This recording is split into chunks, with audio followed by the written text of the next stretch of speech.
morning, Soul Family. I'm so excited. Look, it's cloudy.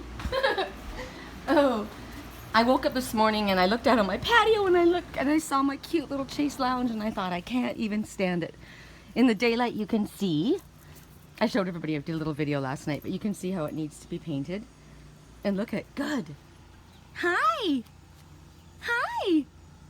Snake eyes? What do you think? You're afraid of it, aren't you? Why? Why are you afraid of it? You want to come up and try it? It's okay. Come on, Lily.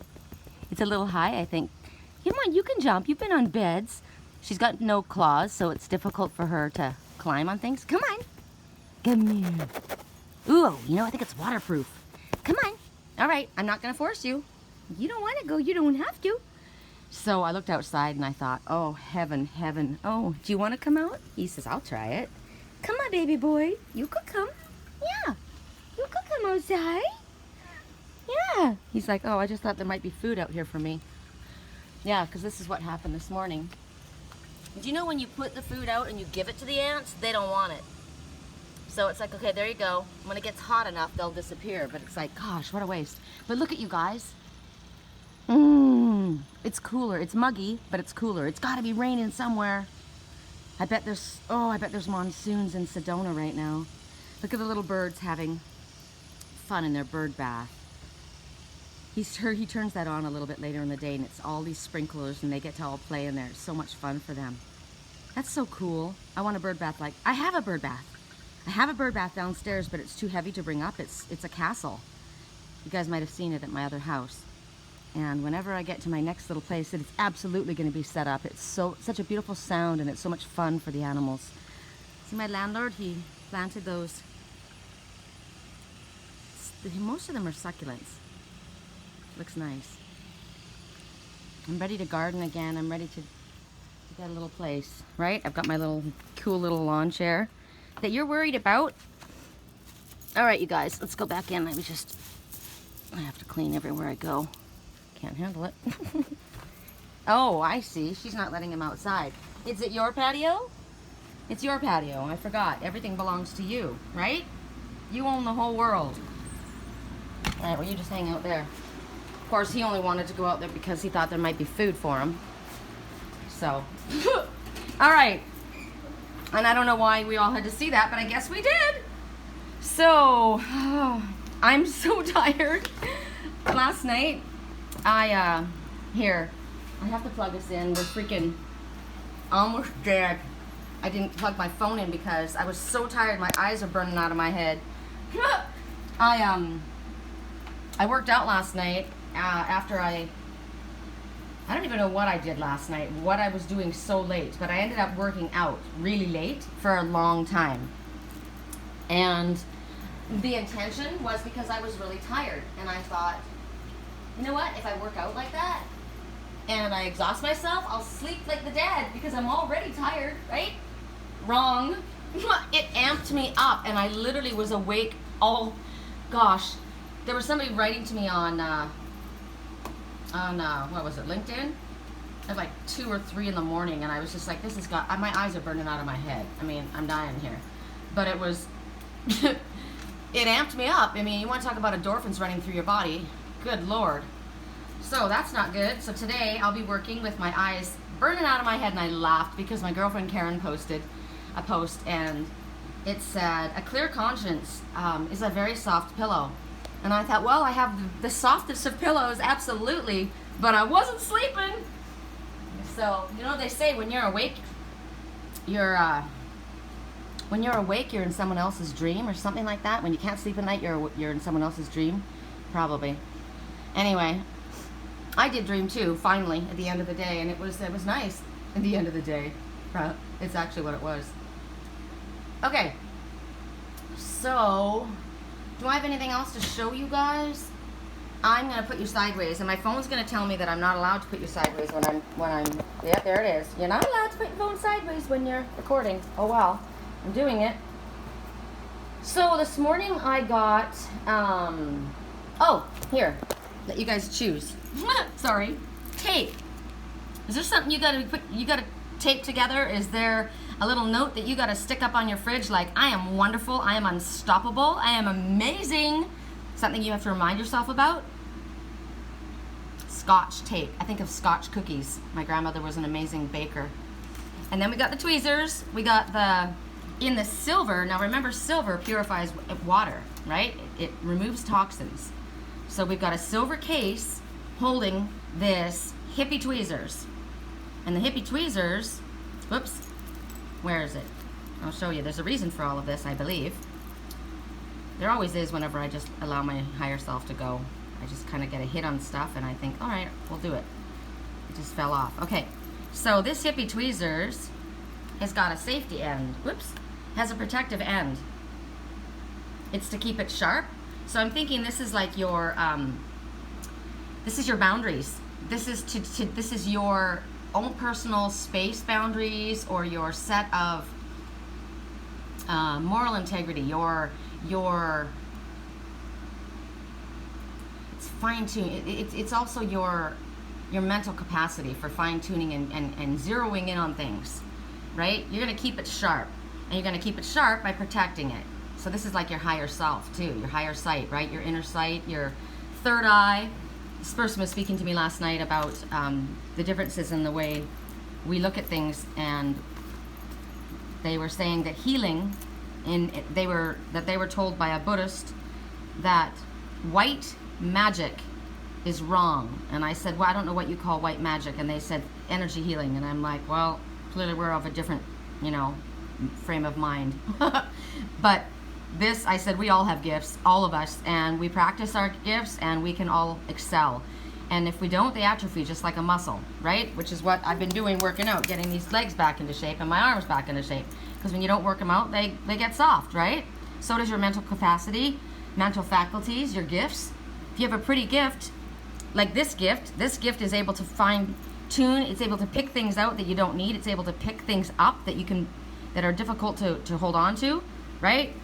You can do some delicate work with this, and it's kept protected inside a silver case, which silver is always about purifying. So purifying your thoughts, purifying your energy, very important to protect yourself. This hippie keeps herself protected.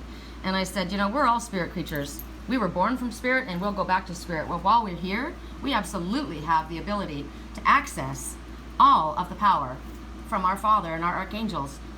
And the person said that they didn't like to work with archangels because they had an agenda. And I'm like, no. Archangels are nothing. They're my best. They're my friends. They're my brothers and sisters and my friends and allies and helpers. And they do nothing but help, assist, protect, encourage, inspire, and stand there for you when you feel alone. And they don't interfere with anyone, ever.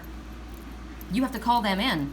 They don't step over your free will. So I don't know who's been teaching you, but that's not my train of thinking. You're welcome to your own, but I won't be walking off of my path. So that's protection as well. That kind of energy I don't want to even bring in. Then we have the lobster claw or the Venus flytrap, depending on who you are. I like this. I've got very long hair, and I tie my hair up in a knot, and I clip this in the back. It's light, it's easy, it's quick, it grabs onto it. This could be telling you to grab onto something quick, right? And don't let go. And this, are you the glue in somebody else's life? Or do you need to glue yourself back together? Super glue. And you know what? This is from the dollar store, so you know what? You don't have to have a lot of money to do it. You don't have to have a lot of money to glue yourself back together. You can do it listening to these spiritual readings. You can do it by calling on your higher self and your angels and your Father to help you. You can do it by leaning into your soul family. And it doesn't cost you anything to help someone else glue themselves back together. A hug, a kind word, right? A smile can completely glue somebody back together. If somebody becomes unglued, calming words, peaceful words, instead of, if you get invited to a war and you decide, I choose peace, right? They've come unglued, but no, you're going to glue this situation back together. Also, don't glue your lips shut. Don't get your fingers stuck on something that you need to let go of. All right, those are the 4. Well, I'm going to pick this because I use it every single day and I love it. And I'm going to use this. I'm going to pick these 2. I like these. And these are for them. You need to glue yourself together, and you need to give yourself a sticky note. Remind yourself of something, that you're freaking awesome. Okay, let's go down over here. I was getting from a spirit because I was getting it for other people, right? And I always know that a message for somebody else is my message. Hello? It's my message first. So I was getting for other people that for my landlord specifically, that he needs kelp. You need dark green leafy vegetables or broccoli or whatever, right? You need, that's so interesting. It's so interesting. Because in my dream, somebody was told, and the person who said it was Lisi in my dream, which represented somebody like my daughter or like my mom. And the person was talking to me. The person is what I felt, and this is so strange because what if it wasn't me? What if it was somebody that I was there energetically, like it was my twin? Whatever the situation was, the person said, leave her alone. You'll only hurt her. Besides, she's in love with Troy. And Troy, I found out now, represents his somebody else. It's somebody's brother. It's not, and then, I mean, in my life, I thought it was about this person in Wisconsin, right? So whatever the situation was, I said, no, that's not true. I love you. I love you. And, but that's because I was in my dream, and I may have just been like watching. Now it annoys me because I'm not quite certain. But then they came to me later and they said, did you get my call? And I said, no.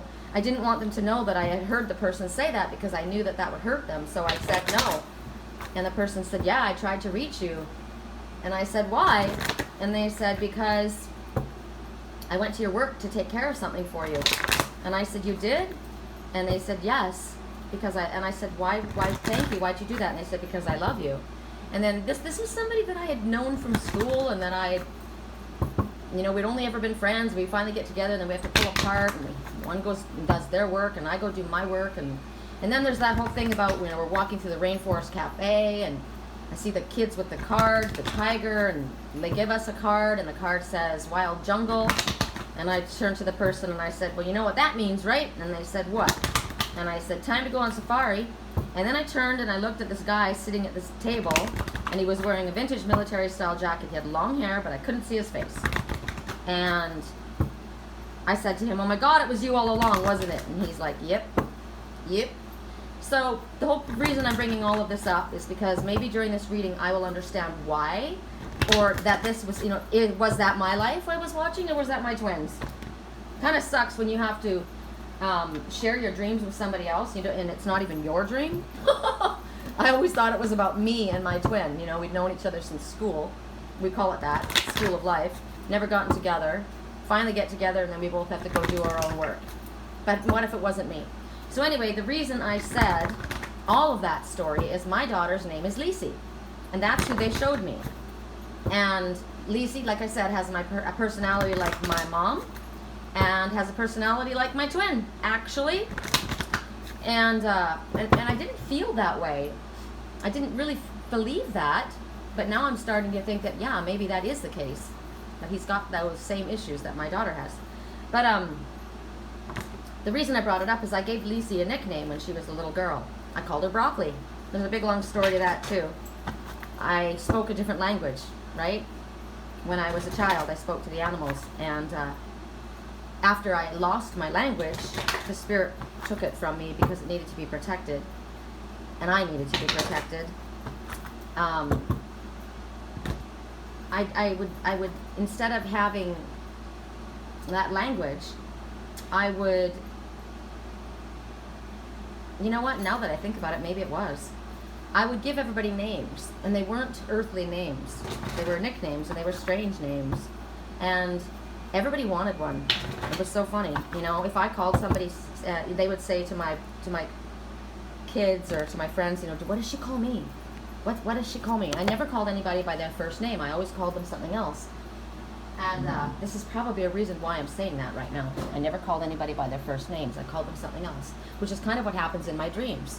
I don't call them by their real names. They're called by something else so that I can see the characteristics. So I don't know who Lisi actually represented. I just know her personality. Anyway, so I was married to a very, very abusive man. That was my daughter's father. And my son had a ton of nicknames, because he was the firstborn. You know, I had him for 2.5 years before that man came into my life, and so he had all these nicknames, and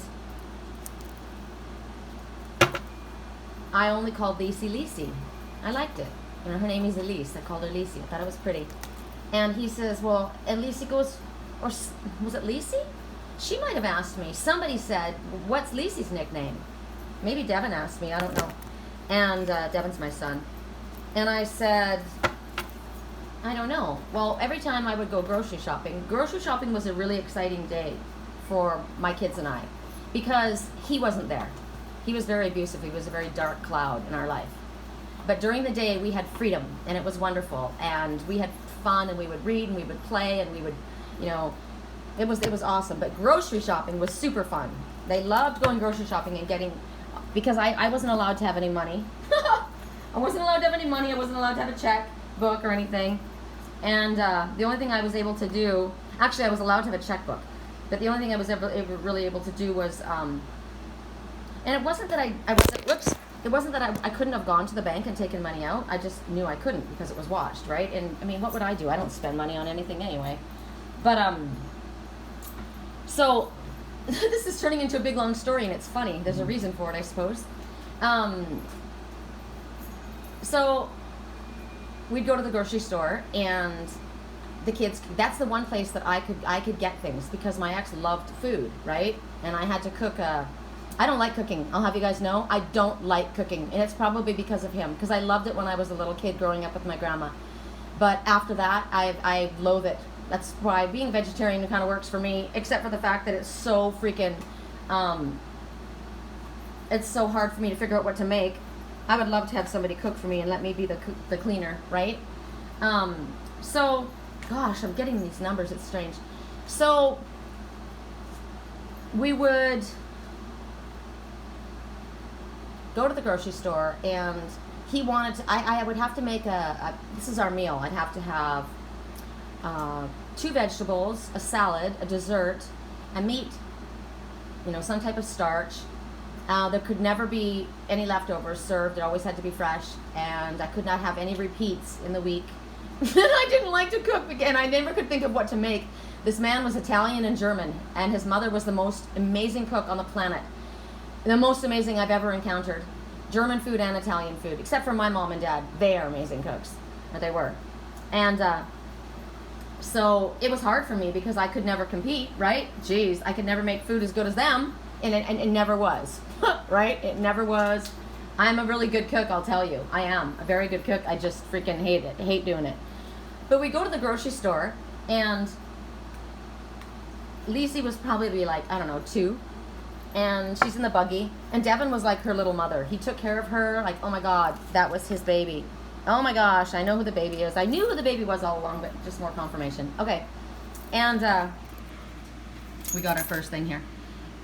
Anyway, so we'd be at the grocery store, and Devin would be babysitting Lacey, right? Like constantly, he's mothering her. He would say to me, "You're not watching her," and I said, "Ugh, she's fine." He was always so worried that she was going to get hurt, right? Oh. You were his protector. No wonder he loves you so much. Sorry, side points. And that's what my son was to my daughter. He was her little protector. And then something happened. They got into an accident, and she was almost killed. And it looked like she was dead. And he was so distraught that he pulled away from her completely. I'm saying this for a reason. I'm being told by Spirit to tell you this part. So we are going off sideways. This happened to someone else. I just saw it. So I'm going to tell you what happened. We were leaving our church, and there was this really hot VW, or hot, wasn't a VW, it was a hot, but I said that for a reason too, a hopped up car, souped up car. And there was a guy behind the car, and I looked at it because it was a really neat looking older car, and it started to come towards us. It accelerated at the light. We were pulling out of the driveway from our church. Gosh, I've seen this in my dreams, you guys. This is trippy. Okay, stuff's coming back to me. And I don't know what he did. He passed us, and he must have hit water, or I don't know what he did, but he spun out, and we hadn't pulled all the way out of the driveway yet, and my ex said, actually, I don't know what he didn't say it, I did. I saw the car coming straight at the side of the car. So if you're looking like this is our car, right? This is the other car coming at us. And so Lisi's sitting on this side in her little booster seat, and Devin's back here. Devin's 4 years older than Lisi, so I think she was 5 and he was 9. You had to be in a booster seat until you were a certain weight, I think, in Canada, before you could sit with just a seatbelt, right? So we're in this car, and I think it was a Mercury Topaz. It was a new car, and I'm in, of course, the passenger side. So this car comes flying at us, and I knew it was going to hit us. So I looked over because I knew Lisi was safe in the car because she had the seatbelt and the little booster seat. But I turned back to Devin, and I said, hold on, and I just turned my head, and it hit us. My head went flying, you know, with whiplash, and then we came to a stop. That car hit us broadside right in between, and I didn't know where it hit us, okay, at first. I heard screaming, absolute hysterical, high-pitched screaming, and it was not Elise, it was Devin, and I turned around over this, oh my God, my neck and back, I was dying, and I looked over the back, and to see, I'm climbing over the back seat to see what happened to him, and he's screaming and screaming and screaming, and I'm looking at his body, I'm looking at everything, and I can't see anything, and then I look into his eyes, and he's not looking at me, he's looking at his sister, and I looked to the side, and her head had gone through the window, and she was knocked out, and she was wearing a white dress, and it was all covered in blood, and I'm like, oh my God, oh my God. So I flew, I don't even know how I got out of the car, all I know is I got her out, I was holding her, I was sitting on the side of the road, and she had this huge piece of glass stuck in her head. I've seen this, and the guy came stumbling over. He was drunk. He was a drunk driver, and Elise was knocked out in my hand, and you know, hands. I was lying there, and she was lying there, and I didn't know what the hell. And finally, she started to come to, and I pulled the piece of glass out of her head. There was a chunk. She's got a scar on her forehead. And the guy came up, and he's like, oh, I'm so sorry. And I got to tell you, you guys have heard me swear on this page. But I was a Jehovah's Witness, and I never swore. And I got to tell you, I never said the F word. I might have said shit when no one was around, but I never said the F word. And I got to tell you, the whole congregation was standing around me. The whole congregation. And that drunk came up, and I said, get the fuck away from my daughter. Get the fuck away from my daughter, you drunken asshole. I do. Now, what happened, the reason I'm telling you this whole thing is, what happened is, right up until that day, my son was her little protector. He loved her. He mothered her. They were super close. She loved him. But that day, when that happened, something switched inside my son's mind. I know that I'm helping you right now. I know what I've seen this happen in somebody's life, and I know this is going to help you. He disassociated from her. He completely disassociated from her. He stopped talking to her. He stopped playing with her. He has never reestablished their relationship, even though he logically understands what happened. She had no idea what happened. She lost her brother. She had no idea. It was awful. But he was protecting himself. Now, I know that this was done in a family arrangement, but that's what happened. He was protecting himself. He couldn't allow himself to be hurt like that because he thought she had died. He thought she had died. And the pain, because we took him to, we took them both to therapy for years. And there was nothing we could do because he had to work it through himself. He had to allow himself to feel again. But he never allowed himself to get close to her again. Not like that. It ruined their relationship. It was really, really sad because the dog, there's a name for it. I can't think of what it is, but the pain of the thought of losing this person, the pain of thinking that this one had died, that love meant so much to him, hurt him so badly that he was not going to allow himself again to get that attached to her in case he lost her again. So listen to this story, please, because that's insane. She has missed her brother her whole life. She loves him. She'll do anything for his attention, and he's cold, and he goes on and says, no, I don't like the way she lives her life. She does this, she does that. That's not really what it was. It's really not the truth of the situation. They are very different, right? I mean, they had different fathers, and Devin is very, he's very different than her. He's a lot like me, actually, but he couldn't allow himself to feel like that again. He's a super sensitive, actually, and he pushes it away. And it's interesting, this is the boy who doesn't have anything to do with me because he doesn't believe in what I do, but he has the same gifts as me. So that's going to help somebody right now because I've seen it. Now, let's go back to the original story. We'd go grocery shopping, and I'd be over there, you know, picking out whatever, and I would hear Devin say, Meatsy. He would call her Meatsy. Meatsy! No, Meatsy. And I'd turn around, and she would, forever, every single time, she would have a chunk of broccoli in her mouth. She'd grab it off the shelf, and she'd be eating broccoli, and I'd be like, okay, well, getting broccoli tonight, because I gotta buy that now. So when we were trying to think of something, my son said, what are you going to call Lacey? Or the friend said, what do you call Lacey? And my ex was very sarcastic and, you know, was quite rude to me all the time. And he says, well, why don't you just call her broccoli? And I said, you know what? I like that. I will. It's fresh, it's green, it's healthy, it's good for you. And I like the name Brock. So I've called her Broccoli her whole life. That's her only other nickname. My son, like I said, has tons. But she is Broccoli, Brock, or Lacey. That's it. So the whole story around all of this, isn't that funny how Spirit wants me to give this whole story for some reason? Right now, it's very important for people that are connected to me. This person, Lacey, whoever this person represents in my life, they need broccoli. I mean, I'm sorry. The person who pushed you away, you need them. You pushed them away. Lacey. The one that said to you, leave her alone, you'll only hurt her, besides she's in love with, and I know it wasn't Troy, because Troy is the name that they gave me. Whoever said that to you, you need them in your life. Whoever you believe said that to you. If you believe I'm Lacey, and that I said to leave me alone because I was in love with Troy, you're wrong. And you need me in your life. If it was your brother or your mother, and you know, and all I know is this is about healing a family, and I've got to tell you, I've got to show you guys, I've got chills all over my whole body, all over my whole body. You need that person in your life. You need to forgive them, but you need them in your life. It's important because I don't know who they are to you, but you need them. Because I kept getting from Spirit again and again, he hates broccoli. And I know who I'm speaking to. I know who I'm speaking to. Wow, and I'm probably bringing somebody together with someone that has probably been really mean to me and really mean to them. But I have to tell you what Spirit's message is. I'm going to give it to you, whether it affects me in a negative way or not. You need broccoli in your life. Whoever this Lacey person represented to you. You need them. You need to accept them back, because I kept getting...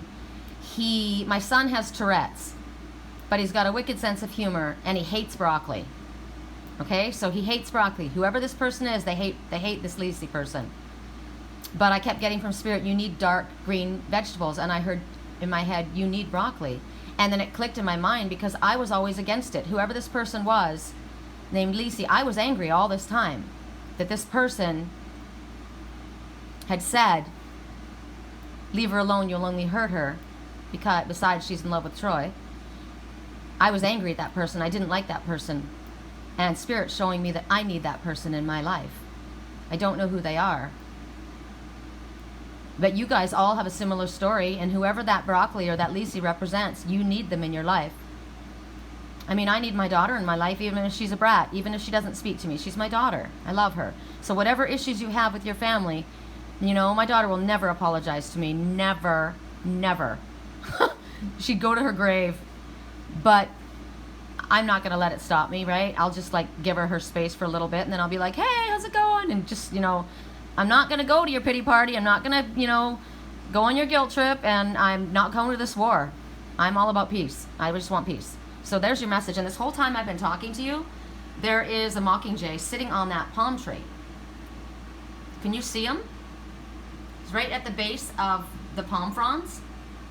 Just sitting there. It's very interesting. It's a very, very dark mockingjay. A mockingjay can copycat, right? They can sound like a cat, they can sound like a dog, they can sound like a woman, and there's a feather blowing right towards us. It's a wish. You probably can't see it, but it's a wish, so make a wish right now. My wish is that mockingjay that's standing on that prickly palm approaches this Lacey or broccoli, whoever this person is. I'm wishing that for the two of them, okay? So now I'm going to go back to my story. So I'm at the grocery store yesterday getting my cherries, because I always do. And I kept getting, remember, we all been getting from Spirit, are you eating enough fruit and vegetables? You know, be careful of your diet. And so I'm in the grocery store and I thought, all right, what can I eat? Clearly I need dark green leafy whatever, right? I bought broccoli the other day and I steamed it, but when you're a vegetarian and you don't have the gravy and all the other food to go with it, broccoli by itself is just kind of dull, you know? So it was like, okay, well, that didn't taste that great. But I knew I needed dark vegetables, and I thought, okay, well, I could throw all my kale and spinach in my smoothies, right? My twin used to make green slush smoothies. They were just vile looking. He's like, no, it's really good. You got to taste it. I would so love for him to make me one of his smoothies, because mine never end up tasting as good as what he says his did. So I look and I see, I wonder if I threw it away. I'm going to show it to you guys because it's actually really good. And I know that you can make it yourself, but I don't have a juicer. So clearly, what I want for my next birthday present is a juicer, or Christmas. This is what I got. Vital Life cold pressed juice. Hard greens. And it was this gross, like olive mud, disgusting, vile green color. And I thought, okay, that looks awful. It's got to be good for me. Right? So, I mean, because sometimes, you know, sometimes what doesn't look great is the great. So what's in it? Check it out. Kale, spinach, apple, cucumber, celery, romaine, lemon, and mint. And I thought, okay, it can't be that bad, right? 80 calories, but check this out. What I was happy, 6 grams of protein. Normally when you look at these, you know, you see the green smoothie kind of drinks, they taste fantastic. You look at them, it's like 1 gram of protein, right? It's just sugar. It's just bullshit. It's nothing good. This, 100% juice blend, Vital. And I thought, get this. So I got it, and I thought, well, before I buy like 30 of them, because it was like $1.89 at this store that I told you guys I love, this Aldi. And I thought, okay, before I buy a whole case of it, let me just, you know, take a sip of it. I gotta tell you, it tastes so disgusting. It does. So here's a sense of, sometimes you look at something, you think, oh God, that looks awful, but I know it's good for me, so I'm gonna do it. But it is, and I know it's good for me, but it tasted horrible. So this is about medicine that you don't like, right? Okay, there's medicine that you don't like. That person is medicine that you don't like. That Lisi was teaching you a lesson. Whatever it was, they were teaching you a lesson. You don't like them for it, but it was good for you. God, I wish I knew who they were for sure. Anyway, so I gotta tell you God's honest truth. I couldn't take them straight. I couldn't take them straight. So there's a message for you. You need them in small doses. Yes, you still need them in your life. Don't cut them out of your life. You just need to do it in small doses. And that is the truth. You're going to drive each other crazy if you're around each other for too long, but you do need them in your life, so don't cut them out. And what I did was, I cut it. I put water up to here, I put cranberry juice, and then I put the rest of that in. And let me taste it now. Still tastes pretty disgusting, but I can handle it. Okay, I'm laughing. This is so funny. And I'm looking at that Mockingjay. I'm gonna give the messages for Mockingjay. Okay, 33 minutes in, you guys. I'm so sorry, but there were clearly reasons that those stories needed to be told. And my head right now is freaking pounding. And yours might be as well because of me. I'm overly bright because I'm overly tired. Have you ever heard of that? Slap happy? You know, you start to laugh and you're giggly and you're doing all kinds of silly things, but it's actually because you're delirious. Okay. It could be somebody did something silly or wrong because they were delirious. Like, seriously. They might have been affected by something. They might have been on, I'm thinking that they were on drugs. I'm thinking that they did something that they shouldn't have done, or they just made a stupid mistake. They were delirious. They were not in their right mind. Don't be angry at them. Understand. Gosh, I'm being such a, wow. 7 of fire. 7 of fire. Just put that sticky note on the fridge and think about it, is all I'm saying. Okay, 7, you're on the right path and it will exceed your expectations. This is a fire sign. Could be an Aries, Leo, Sagittarius person. It could be, and I'm thinking it's a mom. No. Is it a mom?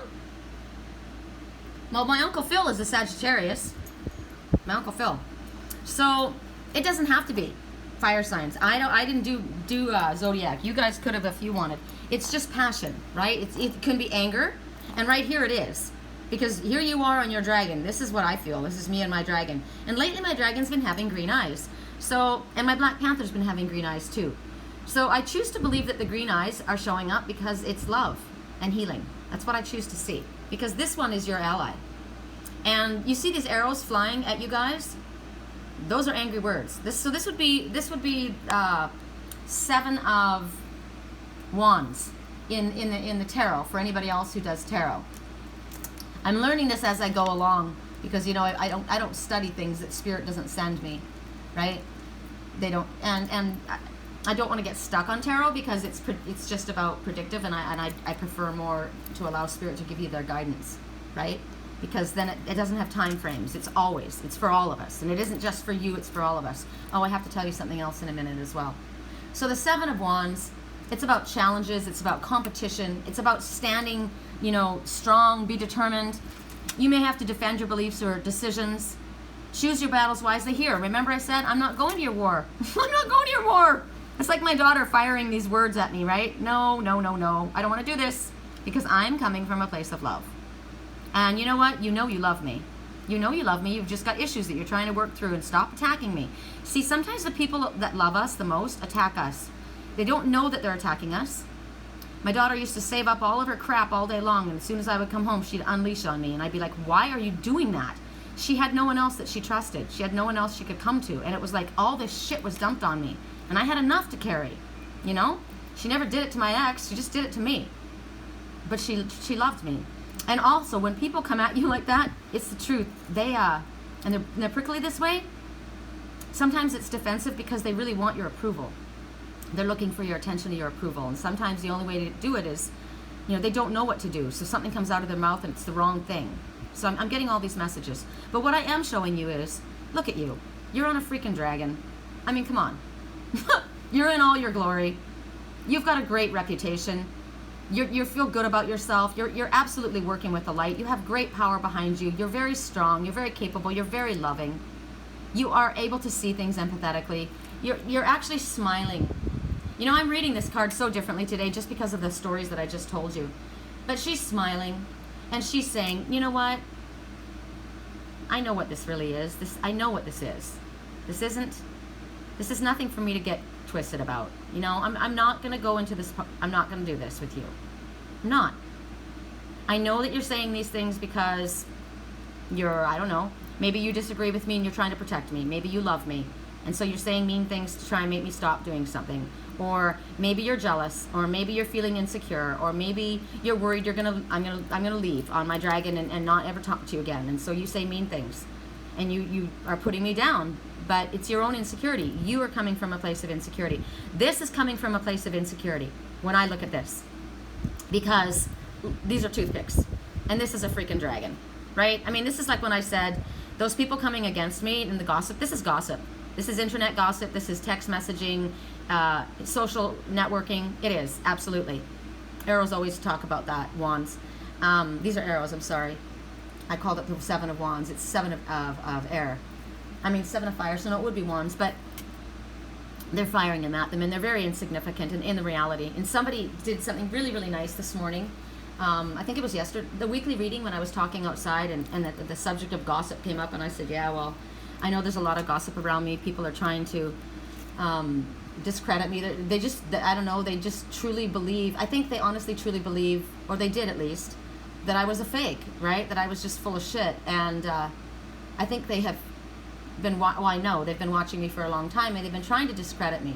They've been trying to find that proof, right? She's full of shit. She's not real.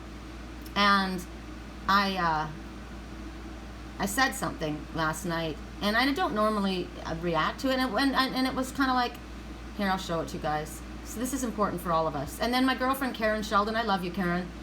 I love the communication. What she puts out is so positive always, and I just freaking love it. So I said, why must people continue to communicate with me in disguise? It's so annoying when I know who you are. I know who you truly are. Are you auditioning for the freaking CIA or the circus?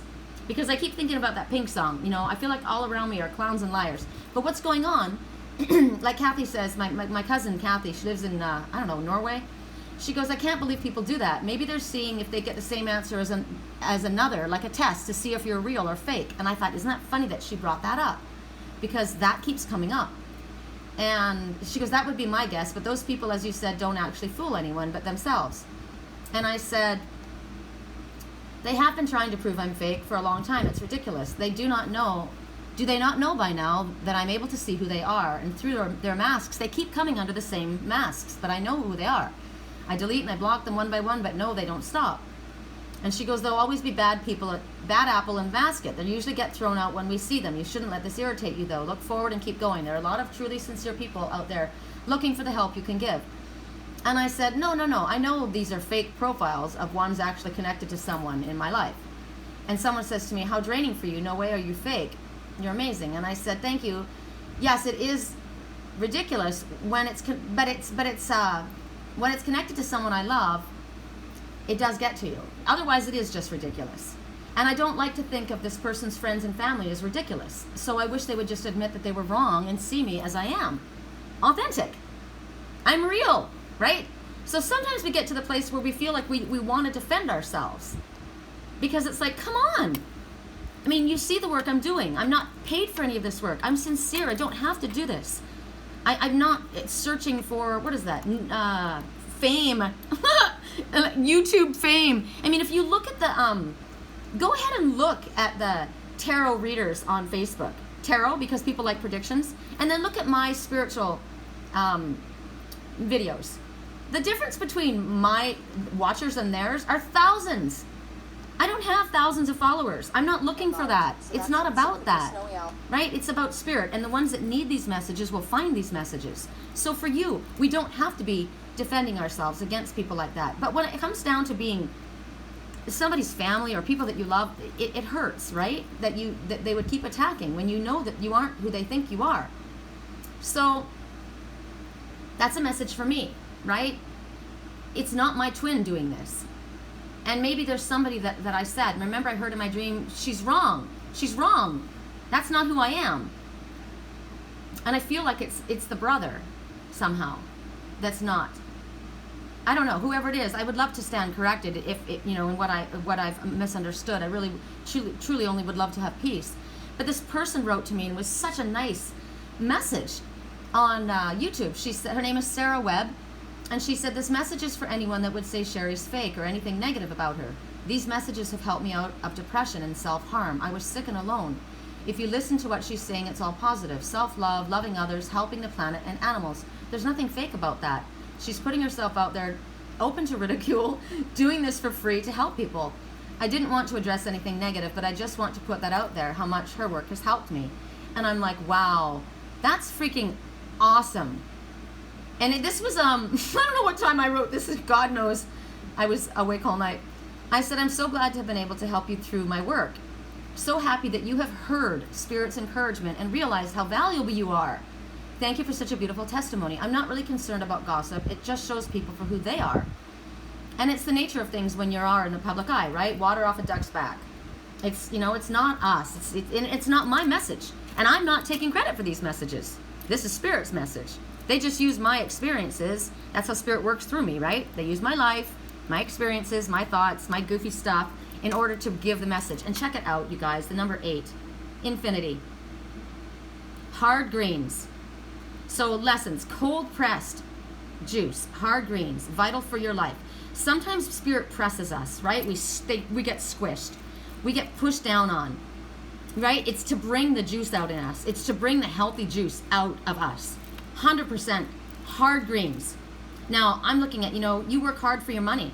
I work hard for the money. Oh my God, there's going to be a message in that too. This is going to be a long reading. I work hard for the money. Hold on. I work hard for my money. I do too, my God. I'm not even getting paid for this. But hard work, right? As far as love, as far as self-healing, self-care, pays off because check it out. 8 is infinite. Infinitely supplied. Infinitely supplied. When Spirit says you're having issues, take care of yourself. First, self-love. Feed yourself properly, spiritually, physically, emotionally. Right? You've gone through hard stuff, but it's made you hard. It's made you strong. Don't allow your cold-pressed issues to make you harden of heart. Keep the love flowing through here. That's the green, love, right? And healing. And recognize that no matter what's going on in your life, no matter what's happening, you are infinitely supplied by Spirit.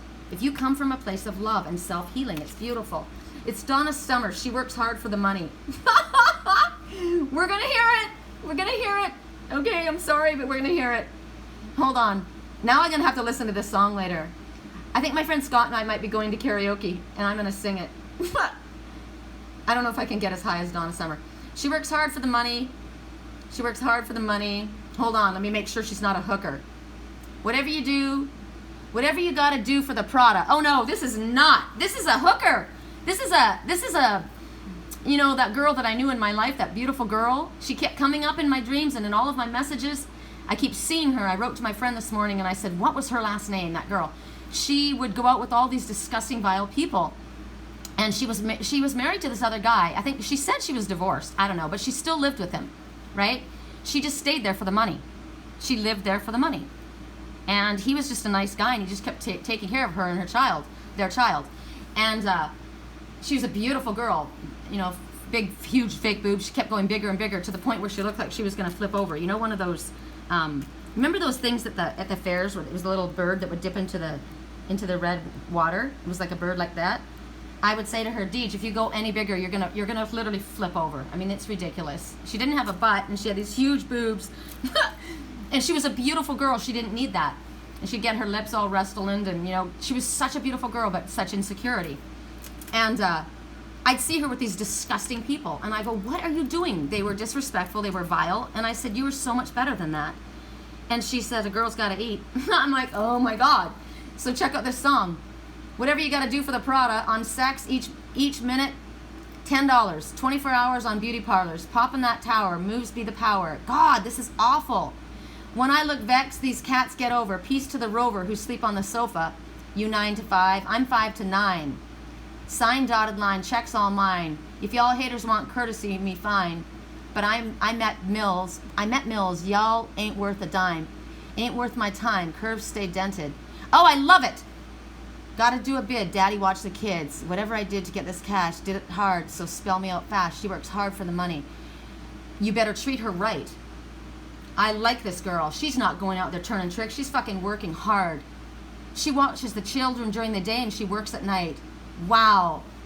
You're freaking awesome. And I love you, whoever you are.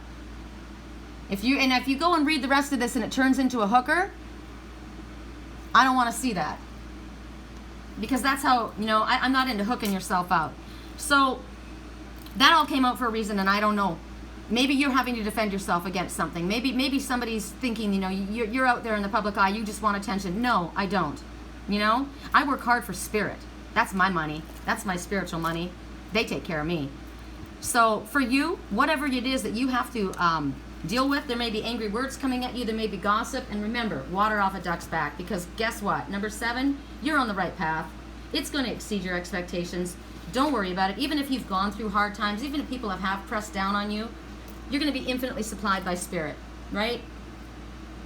You stand and defend your position. And I love the fact that, you know what? She's not raising her wand. She is the Queen of Wands. She could decimate you with her dragon. All she has to do is say, wipe them out. That dragon will push away what's not necessary. And if they don't stop that, they will. But you know what you could do more so than that? More so than fight them? Because don't fight them. Because remember yesterday I said, if you don't give them the energy, they go away. You've got huge wings. Fly away. Go somewhere else. You don't need to be around the haters, right? But right now they are asking you to stay vigilant, which kind of sucks. Because people envy what you have. They're jealous. They're envious. And they're talking shit. So it's about challenging authority. It's about persevering. And, you know, you don't need to allow yourself to stick to this kind of crap. Put a piece of tape over your mouth and fly away. That's what I say. I like that. Yeah, see? Your wish is granted. Your wish is granted because you are an amazing person. You're an amazing person. You deserve it. People talk shit on you. You work hard. You're loving. You're generous. And all you get is that? Really? Come on. Don't be jealous. Don't be hating. I work hard for my money. I work hard for my reputation. I live in an honorable... live in an honorable way. I stand in my integrity. I'm a moral person. I'm a good person. I come from love, and I don't deserve this. So, you know, I will tell you that, but I'm not going to waste my energy on you. And because of that, your wish is granted. Because Spirit sees you're an amazing person. You are a freaking amazing person. And I need to take a drink of this green slush. God. Ugh. I could learn to like it, you know. My dad has always juiced. Always. My whole life, my parents have juiced.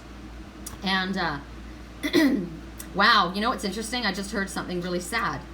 Because I meant juice as far as fresh juice, but I heard in my life, my whole life, my parents have juiced, as in drugs. Isn't that sad? That makes me sad. I'm sorry. But you can do it a different way, right? Get into that instead.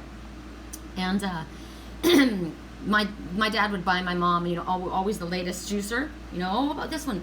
And she always went back to her original. The old school. The champion juicer. It's dark olive green, I'm telling you. And my brother took it when he took everything from my mom's house. I should have gone. I just couldn't go back in the house to grab it. I just couldn't go back there. I just found out yesterday that my mother's anniversary of her death was on the 10th of this month. Sorry, that just came up. I didn't know when it was. And it's been 7 years. And 7's a good number, so I know something good's going to happen this year. So that just came up with a juicer. And I need to get a juicer again to do that myself. And I got to tell you, when I just took a drink of that, it tasted like my dad's carrot celery apple juice that he just lived on. So I'm going to have to write to him today, even though he doesn't talk to me. So it might be your dad. I think it's your dad. Your dad is Lacey. Your dad is the one who lied, who caused the problems, and I'm the one that has to forgive him. And I do forgive you. God, you hurt me, but I do forgive you. Holy shit. Okay. It might be somebody who acts like he's your dad. So right now your wishes are granted. Look at that. We just said make a wish. I don't know what you guys wished for, but oh my gosh. Did I choose this? No, I didn't. Yes, no, I didn't. What a bummer. I know what I wished for. Oh, it is. My wish is granted. My wish is granted. Because I wished for that person on the prickly palm, that cat, that bird that keeps showing up as different people, and the other person that stops speaking to them, that they communicate. And I know that that's going to happen. My wish is granted, so I appreciate that. She's got a wreath of flowers in her hair. Isn't that beautiful? That's what I would do if I got married. Fresh flowers. Isn't that beautiful? I love that.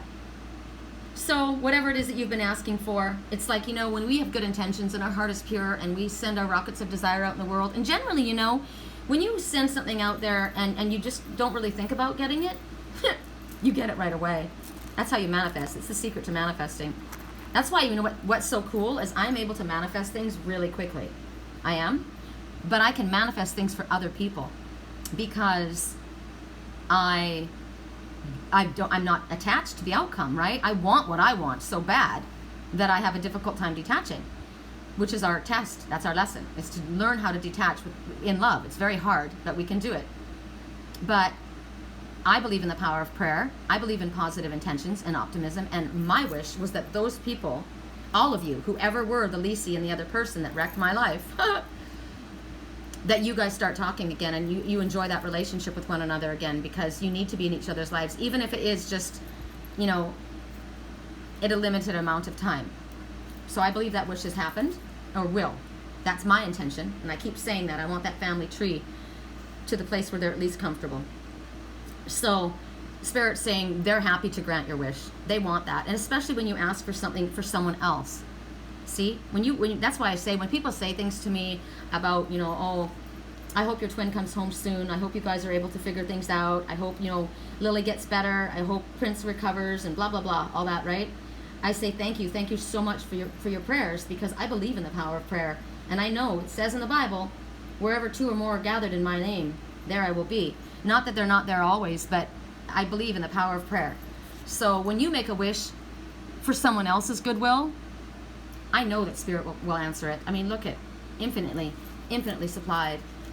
They're going to tape things back together. I believe that this situation isn't irreparable. It's just got a couple tears. And you know, with these particular cards, I'd be curious if one of the cards show up. I've got ones that I've taped the edges of them. I could throw them away, right? I could get a new deck, but why? I like this deck. It holds my energy. It's important to me. So I tape it up. We can use tape for that. May not look as great, but it's kind of like somebody's reputation, right? It's a little bit damaged, but it works. You made it through it. It's kind of like the scars we bear, right? They're lessons. So right now, Spirit wants you to work in unison with whatever your wishes are. They'll tell you what to do.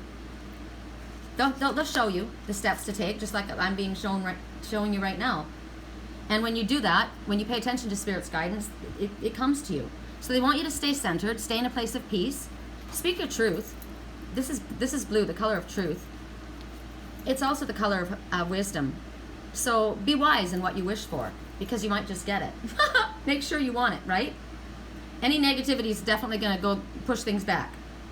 So it also tells you that a loved one is possibly planning a surprise for you. I'm not good with surprises. I have the worst surprise face. Like, I don't react well. It's awful. My daughter, Lisi, plans the most beautiful things for me, and then she hands it to me, and I just sit there with this no expression. And it sucks because I'm not a schmoozer, but it's like a freeze. I freeze all of a sudden. I don't know why. I don't know why. And later I'll be saying, oh my gosh, my daughter did, blah, blah, blah, blah, blah, and why couldn't I have said it then? I almost feel as though it's almost kind of like you don't think that you deserve it. I do believe that that's kind of what it is. And I'm embarrassed. I'm embarrassed. It's like I wouldn't hug my dad, or I wouldn't tell somebody I love them because I felt stupid because I didn't hear it grow. I wasn't comfortable with it. Isn't that dumb? So this is about expressing your truth, right? It's hard for me too. But a wish might be coming to you. And if it does, try really, really hard to, even if you're uncomfortable, to express what's inside of you. Because it hurts people when they can't see what you feel. It hurts me when I can't see what people feel. That's why I work really hard when I do this, to allow you guys to hear me cry, to laugh, to, I want you to feel the energy, right? I'm learning to do this. It's important. So Spirit wants you to make sure that the words you use are positive, because, the words you use are like prayers. Anything that comes out of your mouth is an affirmation. So make sure they're aligned with what it is that you want. Sometimes you get mad at somebody and you say something and you really don't mean it. But then you manifest that. Be very careful, right? I didn't really mean that. I was just hurt. Well, you said it though, and then you set a whole series of events into motion. It can cause a lot of hurt and pain for a lot of people. Maybe you need to do a little taping up, right? So it's also telling you to trust in the universe, and keep that belief in fairies, that sense of wonder and expectation and happiness, because come on, this is freaking awesome. So on one hand, people might be talking shit, right? You got to defend your position. They don't agree with you. On the other hand, somebody's planning something wonderful for you, or a beautiful wish is coming. So it balances out. This is the month of karma. I'm telling you, everything's being balanced. It's really cool. Big happy changes coming into your life. Yay! Yay! I'm happy for you. Okay, 57 minutes. Wow, you guys, I've been going like a snail. Okay, 57 minutes. We go to... Okay, we're either going to the snapping Venus flytrap that you want to get away from. They present themselves as an angel of light and love and healing, but they are freaking... They're money grabbers, they're money grubbers, they're biting, they say caustic words. They got a big mouth. Or, don't let that go. Hold on to that, grab it. This is love, this is healing. This one's gonna hug you and never let you go. Look at that, 3 and 2 coming together. This would be full circle completion, and this is 2 of cups. And they fit like a perfect, they fit like a glove. Let's hold on to that. I like that energy. Right on, 9 of earth. So, that's where I want to live. That's where I want to live. Here you see this little butterfly fairy, and she is in this most beautiful metal. All the mountains are behind her, all the challenges, all the hard work that she's put in, all that cold pressed juice has brought about the ability to enjoy life's little bit of luxury, right? Spending some quiet time alone. You're successfully self-employed. You've done the work. You've done the work. Earth is about work. It's about That's like an earth sign. Earth sign people like Taurus, Capricorn, they're known for being hard workers, honest hard workers, right? Oh, I like that. I like that because I know that, well, you can be an afflicted Capricorn, so let's not go there. We're talking the positive energy, right? Positive energy. We all can have this positive energy in us. I'm an Aries, but I've got a lot of earth characteristics in me, and I have earth in only 3 of my whatever the thing is in my chart in 3 different places, which are kind of strange. And yet this person, whoever you are, you're a hard worker. You've done the spiritual work, you've done physical work, you've done emotional work, you've done healing. Look at this healing and love. You've been loving, you've been healing. You've been here now. Maybe you know what? Maybe you've been giving to everybody. Or maybe you've been given to your job and you're finally going to give yourself a break. You're going to have a vacation. You're going to go in the mountains. You're going to go camping right there. I'd like to camp in the back of a truck though, you know, elevated off the ground where there's no ants. I don't like ants. They're all over my house right now. I'm not liking them. And I heard they're boys. I heard that because the ants came crawling all over my cat's food. And I said, ugh, get the boys out of here. And I thought, boy, they're boys? That's weird. And I got prickles in my left hand. So the ants that are crawling all over are boys. Okay, back to this. These flowers look like dogwoods to me, and they keep coming up because I grew up in Canada and dogwoods were one of my most favorite flowers. They're just the tree to have that flower come on a tree. They're in the big giant sequoias too. God, I want to go there. I'll show you. If you haven't seen a dogwood tree, and you know what? Don't be surprised. Some people have not.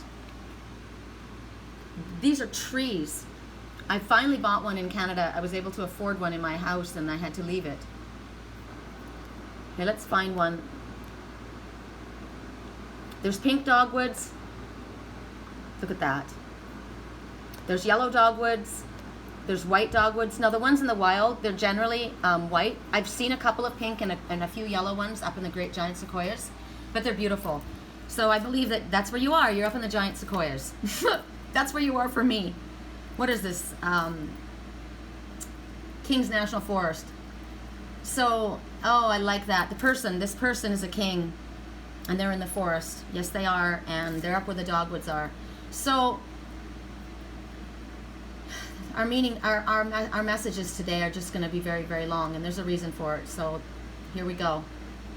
I want to do spiritual meanings. The dogwood flower. The dogwood, if you look at the center of a dogwood, now in here you see coins, right? Which means you've worked to the place where you've been able to bring yourself enough money so that you can take some time off in a place like this. But my focus right now is not on that. My focus is on the dogwood flower. And in the center of a real dogwood flower are these little green seeds. Let me see if I can show you.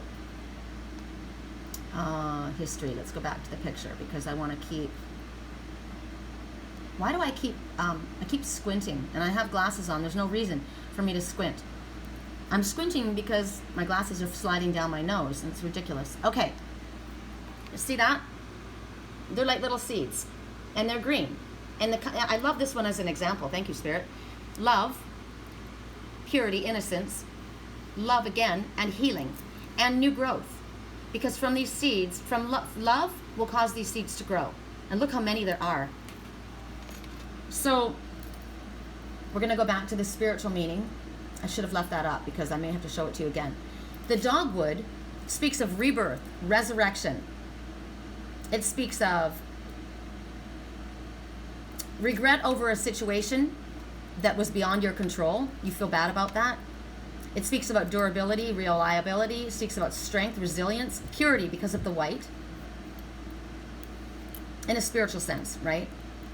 It's a signal of affection to someone who may not give it back. So I like that because it's unconditional. That's unconditional love. I like that. Then you think about the dog. The dog is best friend, loyalty, unconditional love, protection, dogwood. I like that. I'm a wood dragon. Dogwood dragon. Dogwood. Dogwood. Who is dogwood? There's a reason. Hold on. Dogwood. Who do you represent? Dogwood cartoon. Dogwood. Who are you? Blondie. Blondie's American comic strip.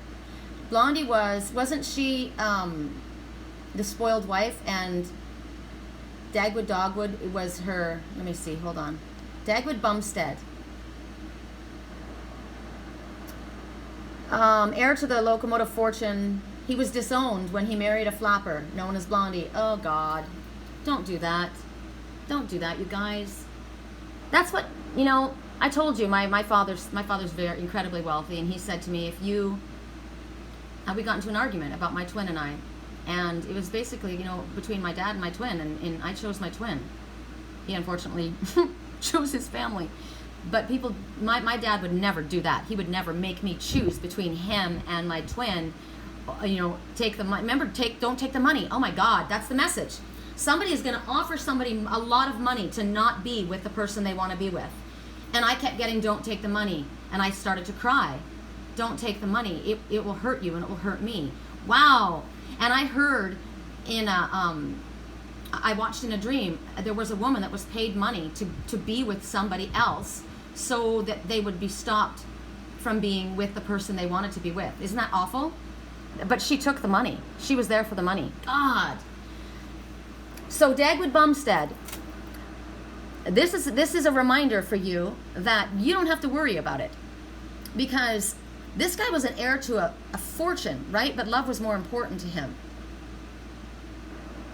He was disowned and he worked hard on his own. Oh my God. His initials are JC. I could not love you any more than I do right now. I could not love you anymore. I already did, but I can't tell you how Spirit keeps. One day I want to introduce you to everybody. I'm talking about my twin. He's such a fine person, you guys. One day I hope he one day allows me to introduce you on a live feed so you can see him for yourself. You'll see it from his eyes. God. Such a hard worker. I can't believe how Spirit showed me this. He was their first baby. Okay, their first baby, was named Alex. They named the baby Dumpling.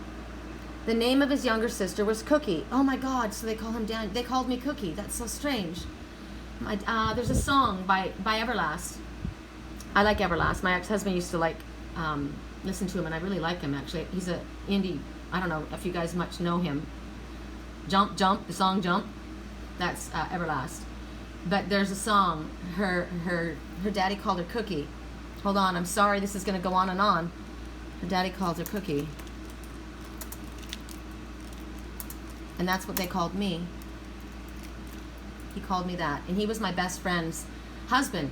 He was my best friend's husband. I loved her very much. Her name was Angel. And her husband was named Daniel. And he's such a good person. He works on cars. He's a mechanic. He's a freaking amazing guy. And her daddy called her Cookie. Lyrics. I know I'll get a lot of messages, and I know people are getting messages from this as well. You guys can fast forward. You know I do time stamping. Everlast, come on, where is it? Her daddy calls her Cookie. There's something in here. Sad girl. Wow, really? I didn't know that. Must be about me. I seen her at a stoplight in Alvarado. Was sitting in a pearl white Eldorado, and a gangster. She was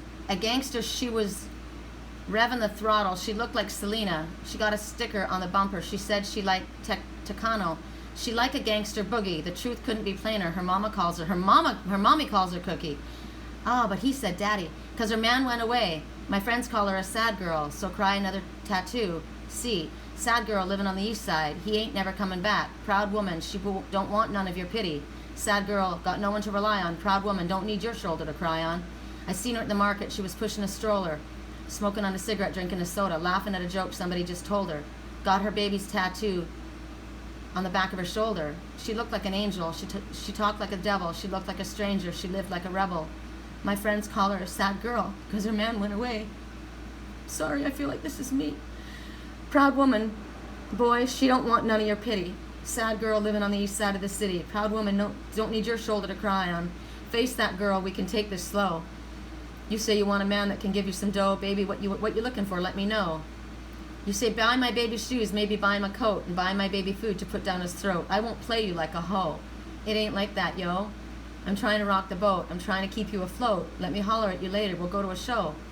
I see her at a post office mailing a letter. She couldn't send no money, but she made him a sweater. She's talking on the payphone and something upset her. She said she felt like dying. I really want to hold her, but I only just met her. But I could tell she'd been crying. She'd never been so alone. She got to make it on her own. She's a sad girl because her man went away, and he ain't coming back. Never. Sad girl living on the east side of the city. Proud woman. You've been helping her. That's who you helped. Her husband went to jail. She's got a child. You're taking care of her because you are freaking awesome. But she can take care of herself now. Wow. There's so many messages in all of this, you guys. Spirit brought all these out clearly for very, very loud reasons. We're going to go back to people who are not involved in this particular situation and recognize, however, I can't, because in all honesty, this card, 9, represents the ending. You've been taking care of somebody else's responsibility. And now you've earned yourself the time to take care of you, to take care of yourself, to enjoy the work that you have, the fruits of your labor. Remember I said somebody's there for the money? In the sad situation, you are an honorable person. That person was not. That person is there for the money. In another situation, you've been helping somebody, which is also very honorable, and they should be very grateful. But you also deserve. And so Spirit's telling you it's time to give to yourself and enjoy some quiet time alone. This, again, speaks of successful self-employment. The number 9, again, it's the ending of something. It's get to work, light worker. You have everything you need, right? Move forward. And if you don't have the money, you've taken care of everyone else. Like I took care of everyone else. I don't have the money. My money's gone. If I was able to get the money back, I would have a ton, but I don't have it. So Spirit takes care of me. I don't sweat it. I know they take care of me. Even though I'm taking all this time, it's 1 hour and 11 minutes into this reading. Make another wish right now. Even though I take all of this time when I should be working, I know I will get private readings. I get donations on my page once in a while. Spirit will cover me, right? So this is what Spirit wants you to know. You have either put enough time in that you need to work, that you need to rest, or Spirit's going to see that you are enjoying some kind of luxury, which could just be time off and time to self-heal and love yourself. I'm going to go get my hair colored today. You know? That's a big deal to me. And I get to just relax and let somebody else wash my hair for a change. You know? So this is my value in this reading is on that. My value is about you taking care of yourself and knowing that you deserve it. You've earned it. You've more than earned it. You've been loyal. You've given of yourself.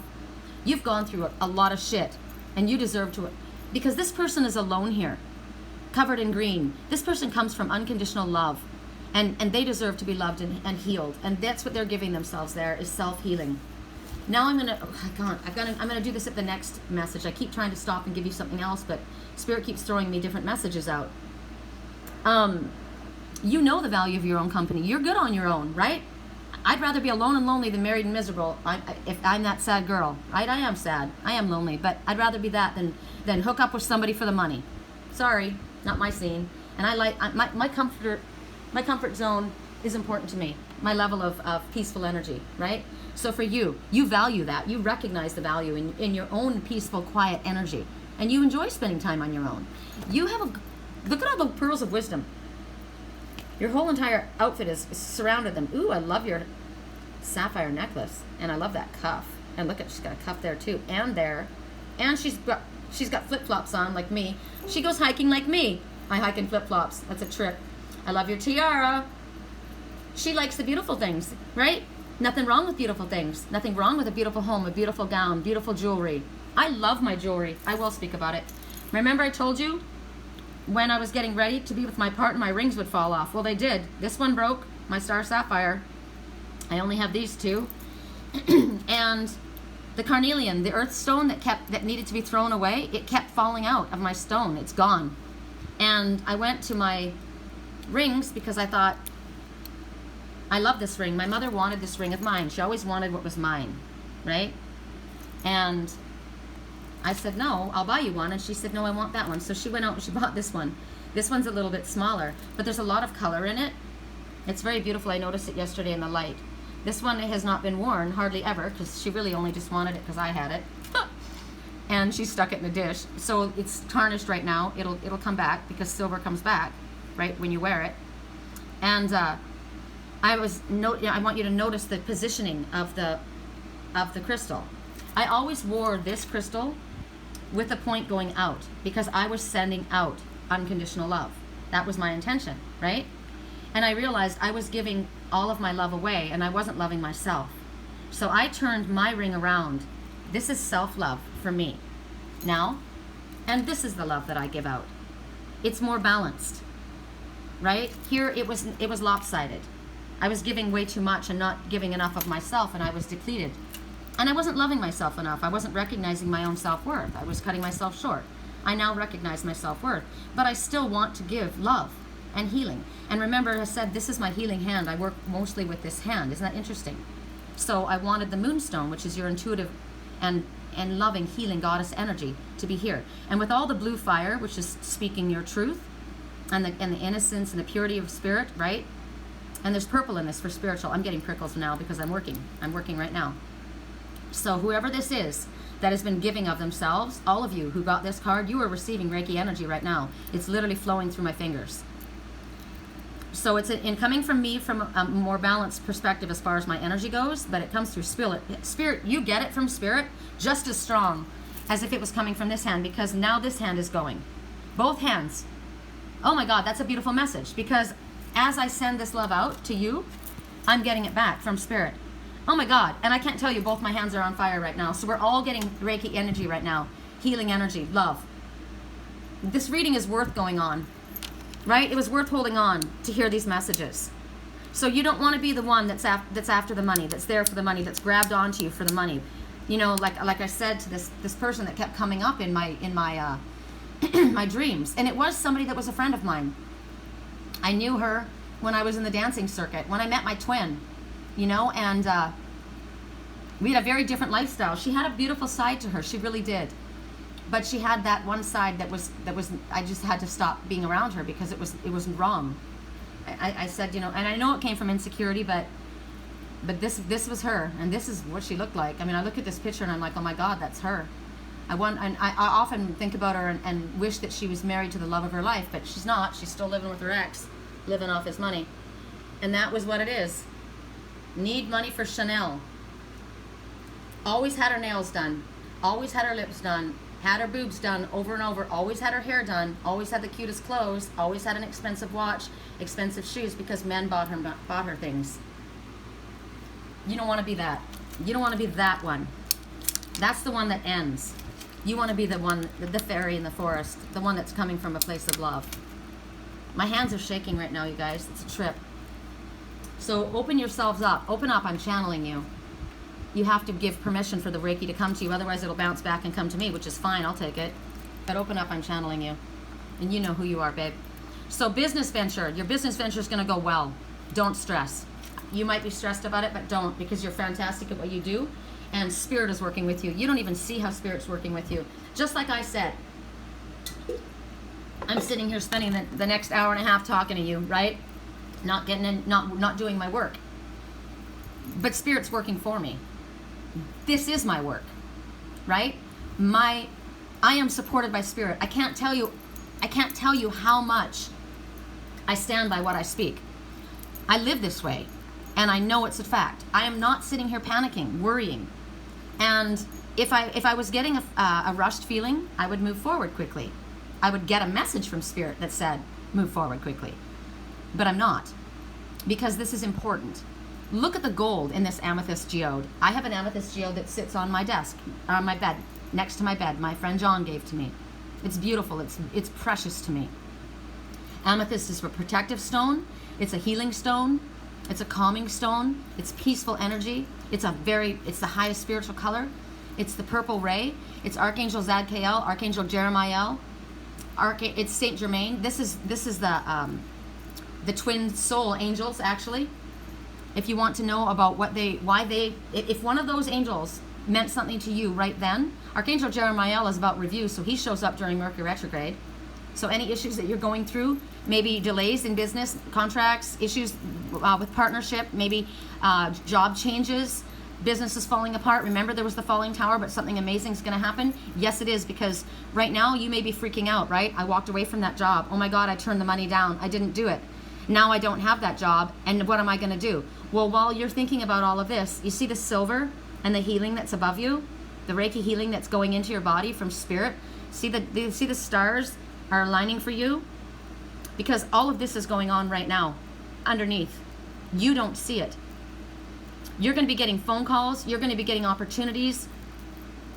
You're going to be fantastic. Your business is going to be golden. So whatever new adventure, right on, I like adventure, new idea that you have, your business idea, it's good, go for it. Whatever opportunities come to you for your business right now, recognize that you deserve it. You have to be recognizing that you're worthy of it in order for it to succeed. Tracy Wardlaw, self-employment, absolutely big on the work your way from your hair into your spiritual career, because it will be successful. Trust your intuition, whatever it is that you've been thinking, this is validation. Yes, this is a good. Have you been out of work? You're going to get a job offer. Have you been working really, really hard and not seeing that your boss is recognizing you? You will be recognized. You may get a promotion. Okay? Give yourself a pat on the back. You've done a good job. You've worked hard for the grains. Right? You've been cold pressed for cash, but it's about to come in. And it's going to come in. You're going to get the mint. Yeah, you are. You're going to get the greens. So, take direction. What is the direction that you want? Your dream, not what someone else wants for you. What is it that you really would want to do that would help you and help other people? Know that if you go for that, Spirit will support it. Trust your guts. There's definitely a positive change, whatever it is as far as your work, it's good. I told you, whoever went through that falling tower, within the next 2 weeks, something amazing is going to happen. Healthy, healthy. Awesome. Haha, wait a minute. Wait a minute. How is that possible? How did we get that same card? I didn't think I had 2 of that card. Okay, this is really interesting because we don't have 2 of that card, but Spirit wants you to have that message. I chose this, didn't I? Yes! Yay! 7 days, 1 week. You're on the right path and it will exceed your expectations. The 7th month. Wait, we just passed the 7th month, didn't we? January, February, March, April, May, June, July. Wait, today is the last day. It could happen today. Something amazing could happen today, in 7 days, in 7 hours, in 7 weeks. Gosh, I don't have, oh, I do have a calendar. Let's look. Because we already were shown, you guys, yesterday to look at 11 days from now. So check it out. So here's July, right? So 11 days. 1, 2, oh, from yesterday though, right? 11 days. So 1, 2, 3, 4, 5, 6, 7, 8, 9, 10. So by not this Friday, but next Friday on the 10th, something awesome is going to happen. Between now and then, it may go till the 14th, and then in 7 days from now, which is next Tuesday.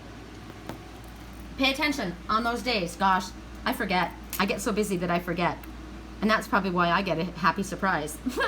But big happy changes. Now, when big happy changes come, it's a new job, a new car, a new home, a new relationship. It could be marriage, engagement. It's big. It's big, and you're going to notice it. Ooh, yay! Yay, yay, yay, yay, yay. Okay. At 1 hour and 23 minutes and 23 seconds. So we got 23, 23. Oh, Lord. We're going to have, well, 23. 2 and 3 is 5, right? 5 is big, significant changes occurring in your life, always for the better. Good idea to call upon Spirit for help with these changes. 25 and 25 is, 5 and 5 is 10. 10 is a gateway. Walk through it, right? Something has ended, and a chapter of your life has ended, and a new, even better one is beginning.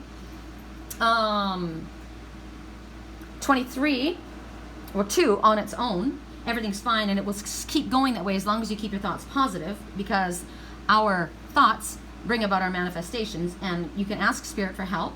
3, the Ascended Masters are the ones that are there working with you, like Archangel Michael right here. And the number 23, you are working very closely with an Ascended Master. Jesus, Kuan Yin, Archangel Michael, See, for me, I call him Archangel Michael. You guys might disagree, but as a Jehovah's Witness, I was raised that Jesus was his name on earth, his name in heaven was Michael. So I was raised to believe that. It doesn't matter. All I know is, to me, Archangel Michael is an ascended master. I know that Metatron is. So let's put it that way. Metatron is working with me. So whoever it is for you, right now, an ascended master is working closely with you. And you know what else is really super cool? We have certain angels, and we've been talking about money and material support right now. And check it out. There's a spider right there. Did you guys see her? The spider is creativity. Ooh, how cool looking. Look at the spots on her. I gotta take her out in a minute. I got a lot of spiders in here. So creativity. That's a positive spider. That's not the black widow that was at my front door. So that's creative energy, right?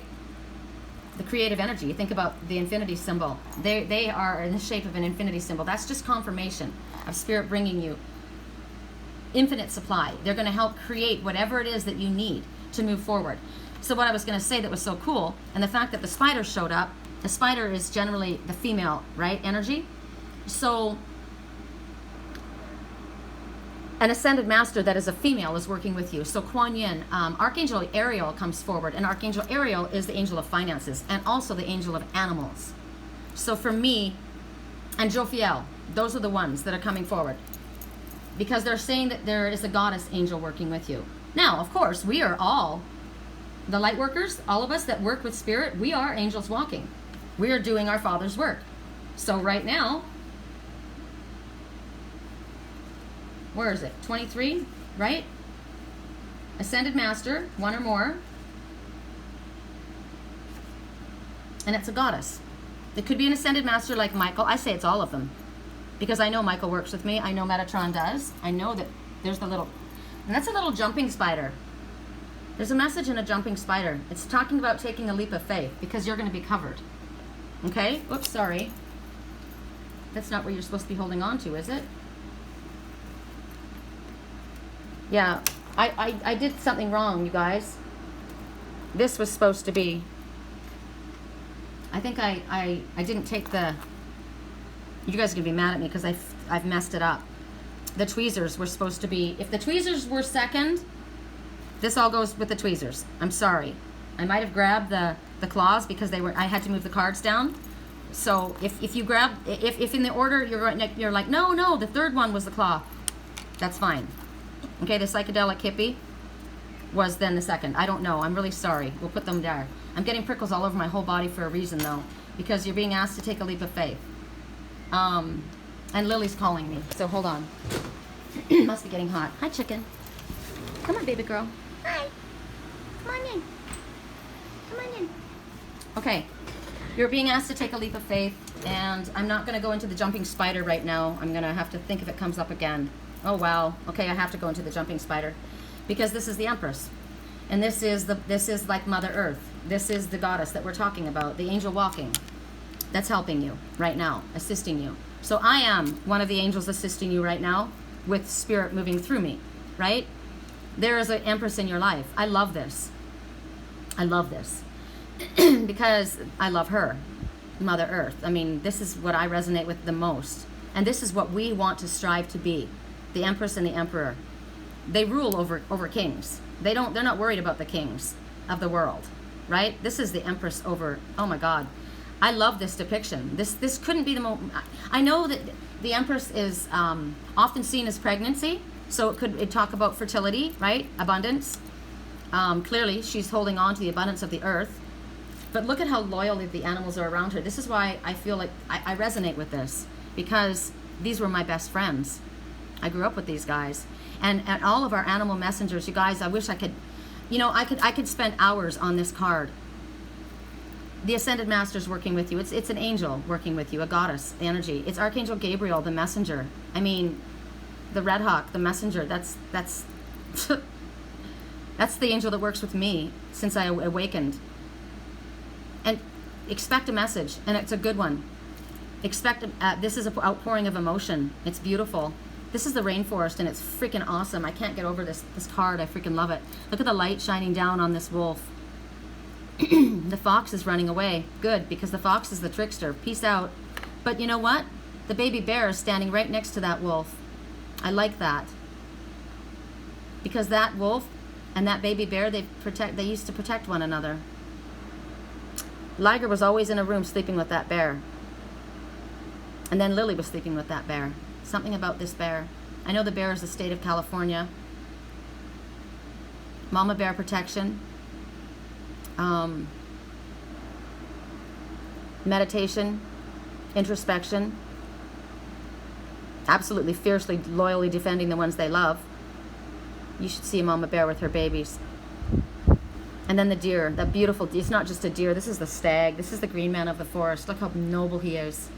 So beautiful. Look at those antlers. Oh my God. And she is holding a baby in her arms. And the baby may be someone's baby. Remember I said I was holding someone's baby in my arms? And I love that baby. And I said to the woman, you need to clean up your room. I thought that was so strange. Why would I be telling someone to clean up their room? But I love that baby. Baby may be a project. It may be a rebirth of yourself, right? It may be just the inner child of you. It may be the inner child of someone you love, like my stag that I love. That's my baby. My cats are my babies. Maybe your puppy. Look at all the butterflies. 1, 2, 3, 4. I want to make sure that those aren't 3 butterflies. Let me get my magnifying glass. 4 is angels all around you. You're completely guided, protected, and loved. There's no reason for fear. And no, those are not 4 butterflies. Those are those little lichen or whatever those little things are, that fungusy things that go on the tree. I think those are super cool. Me and Uncle Phil go looking for those. Oh yeah, Uncle Phil is the one that has the mushrooms. Okay, so there's something else I'm seeing. Somebody's peeking out and I want to see who it is. These look like, wait a minute. There is another butterfly. There are more butterflies. Oh my God, there's a lot more than you realize. Okay, so there's way more spiritual transformation and there's more emotional transformation than you even realize that's happening. This is the bejeweled forest that I'm supposed to go to. And you know what's really cool? As I look at this card, gosh, I would love this on a picture. I would love this as a picture. If you look at this card with a magnifying glass, it's actually almost 3D the way it's painted. Sandy, you got to look at this card. And now that I look closely, I'm going to count all the butterflies that I can see. 1. Are you a butterfly or are you a worm? That guy's not quite a butterfly yet. He's still... Oh, how funny. When I said that, I saw that baby wolf back there. You're not quite a butterfly. You haven't quite fully transformed. This one has. This part of the wolf pack, but this one's coming soon. Coming soon to a theater near you. Butterflies. 1, 2... 3, 4, 5, 6, 7, 8, 9,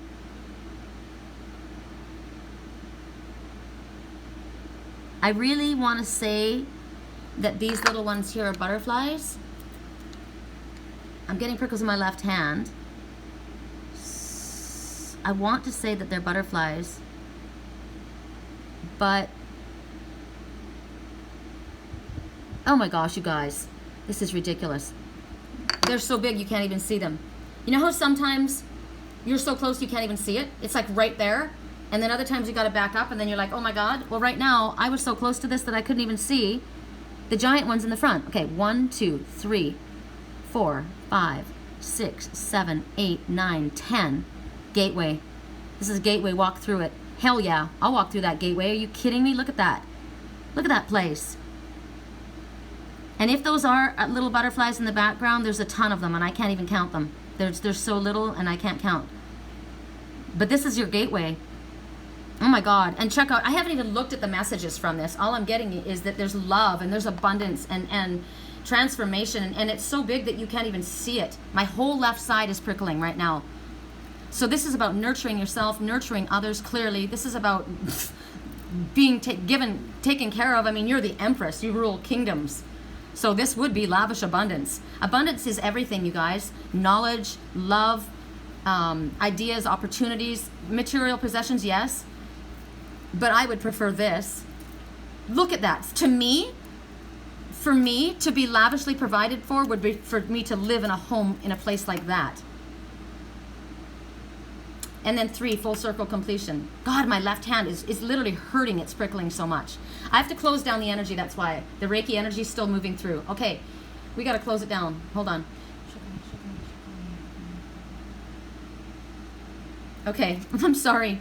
And actually, I'm not sorry. It's been working, but it's been long enough. It's been going through, and it's going to pull my energy for too long. If I hadn't remembered to close that off. We have to remember to close our shield down. Okay, so blue, again, the color of truth. It's also like a bluey, it's almost like an indigo. So you're working with an indigo. Well, you are. I'm an indigo. I'm an alpha indigo. This is an indigo here. This is an indigo here. This is here as well. You may have an indigo adult in your life. You may have crystal children coming into your life. This is a crystal child. The baby is a crystal child. I already knew that. I got that. Whoever this baby that I'm holding, it's a crystal child. My grandson's a crystal child. And somebody said to me, that's why I didn't want to leave them, because I knew they were a crystal child. But you don't understand. They don't need you. They are a crystal child. And yes, you grew up as an indigo child and you had difficulty because people didn't accept you. But things have changed since then. That's why we're here. We're here to enlighten and help the crystal children embrace their gifts, not hide them, protect them. They're stronger than we were. They are. They are crystal children. They don't have the insecurities that the indigos did and still do, that we're working through. These indigo children, the crystal children are amazing, but we are here to protect them. I protect my grandson, absolutely. And I know that my twins' grandmother's protecting him, and I love her. I've danced with her in my dreams. And I gotta stop. I could go on for hours with this card. This is the most amazing card. Please make sure, like I said to you guys, why I turned this ring around, right? Yes, I want to give, and it's my path, and I love it. It heals me as it heals you. But please remember that when you're nourishing other people, you must nourish yourself. Okay? The Empress needs to tell you that. You're admirable, but you are not Joan of Arc. You are not Mother Teresa. Okay? Because my Mother Teresa, my daughter's grandmother, her name was Teresa, and she was the amazing cook, right? But she was mean to everybody. She was mean to everybody. She loved her specific family, but everyone else she hated. God. So try not to be that Mother Teresa. And it's not wrong for you to love beautiful things. You deserve to be provided for in a beautiful way. Yes, you do. So take care of your body. Get your hair done. Somebody said to me the other day, I got my hair cut, and I said, good for you. Don't cut too much of it off. I like long hair. But do spend time outside loving yourself, nurturing yourself. Also, make sure you're taking care of your little ones. It's okay, baby. She's got no claws. She's going to go into her little room. Go ahead. I feel like this one is the grandma. Oh, honey, I didn't mean to scare you. She's worried about Liger. It's okay.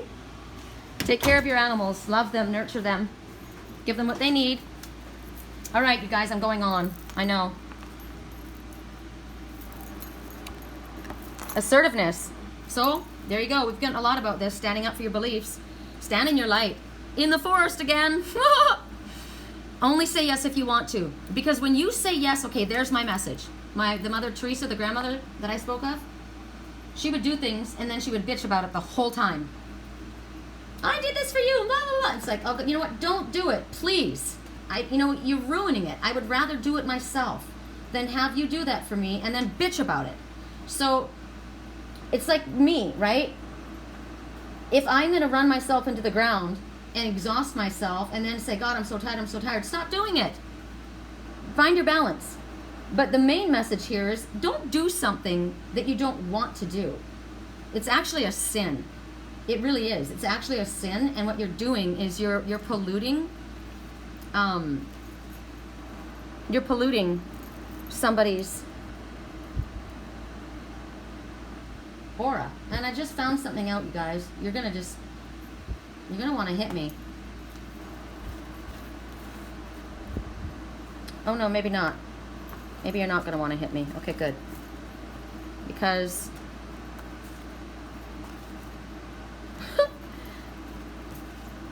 okay.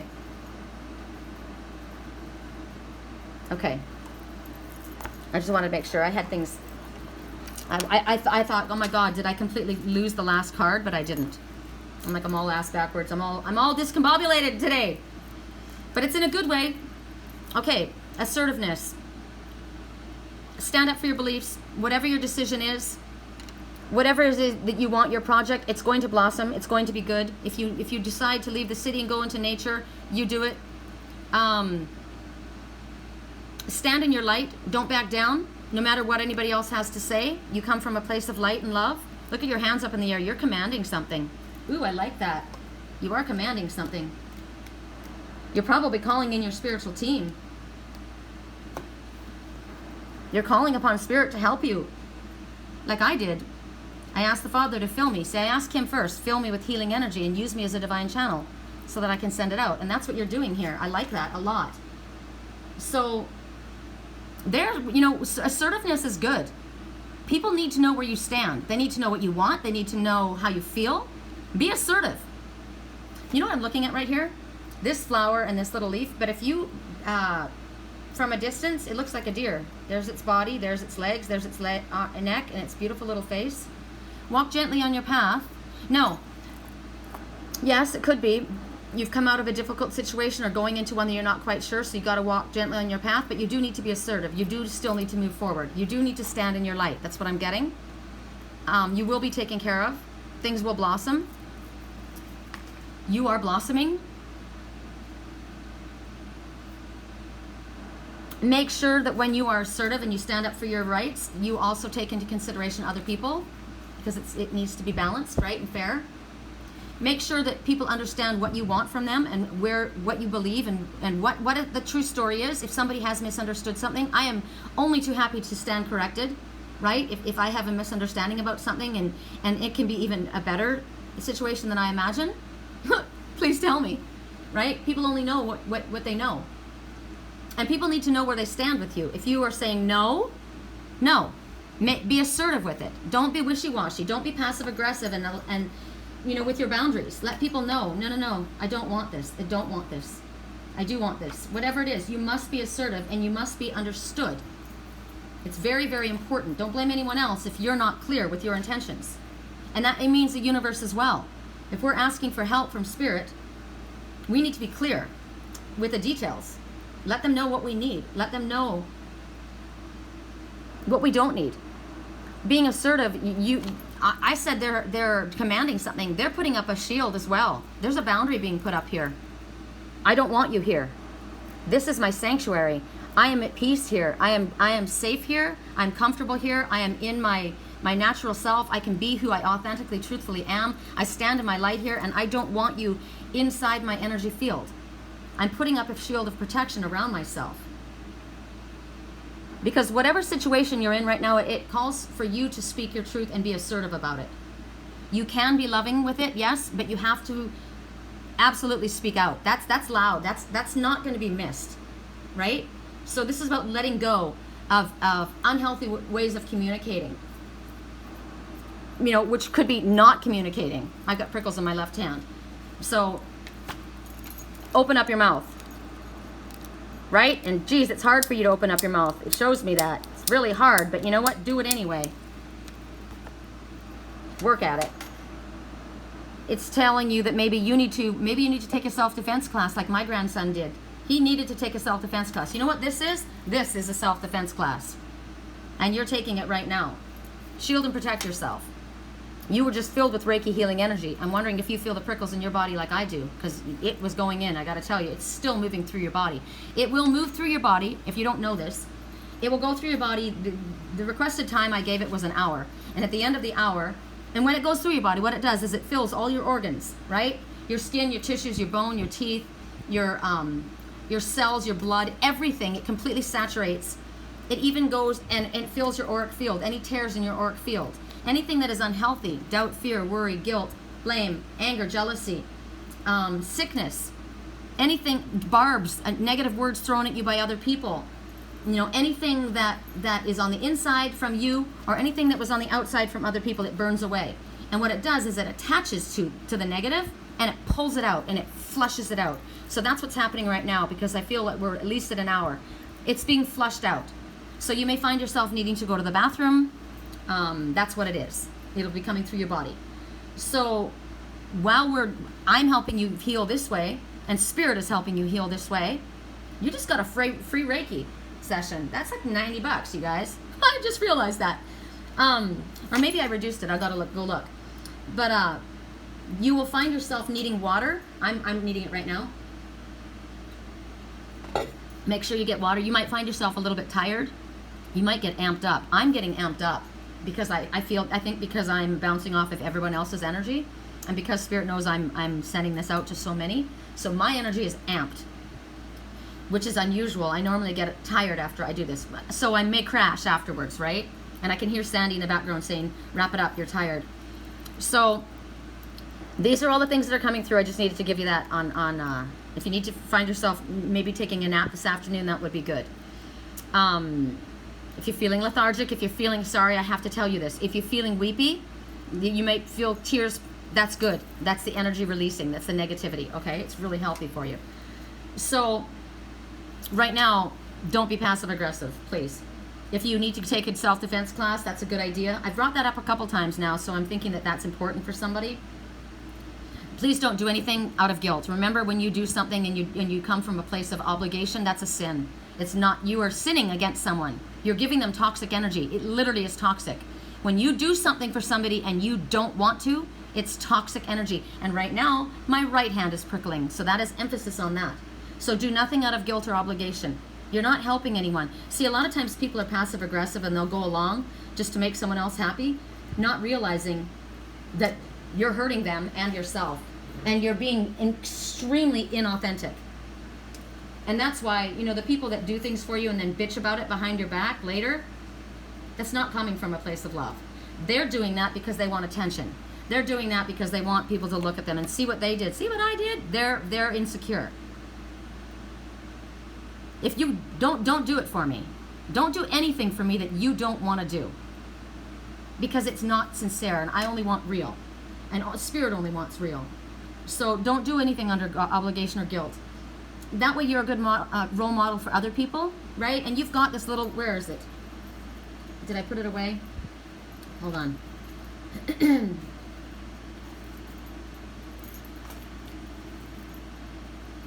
I clean up things really quickly. Wow, I got a message. There's a renewal, a coming together of a family. It's a blended family. A man and a woman and a child.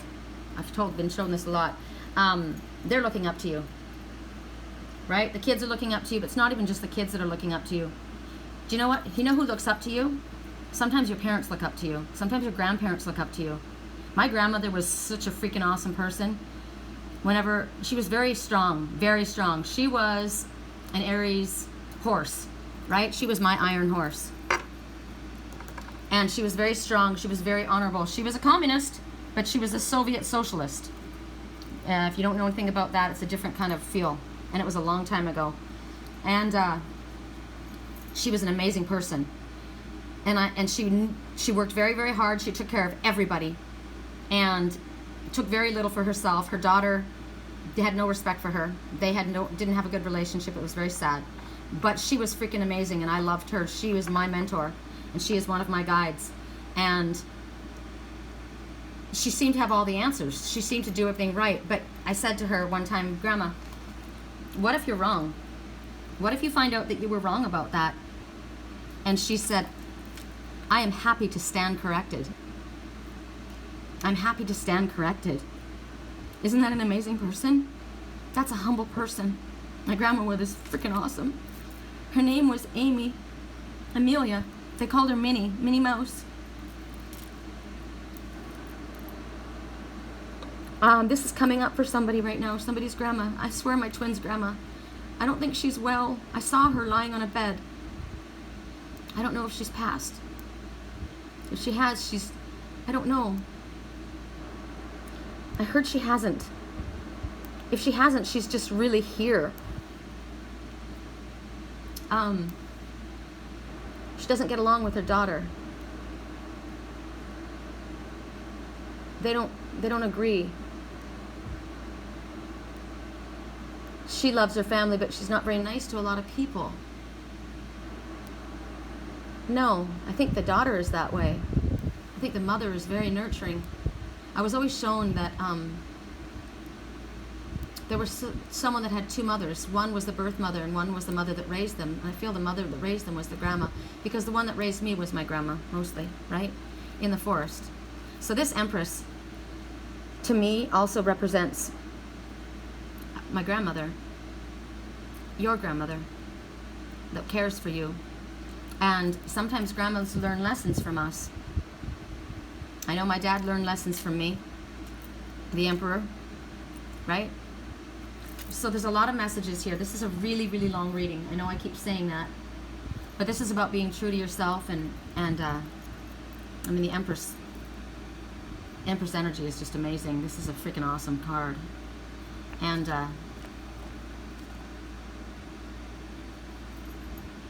you want this. I feel as though, look at that. Look at the picture of these two. Oh my God, this is amazing. So right now I know my grandma's here.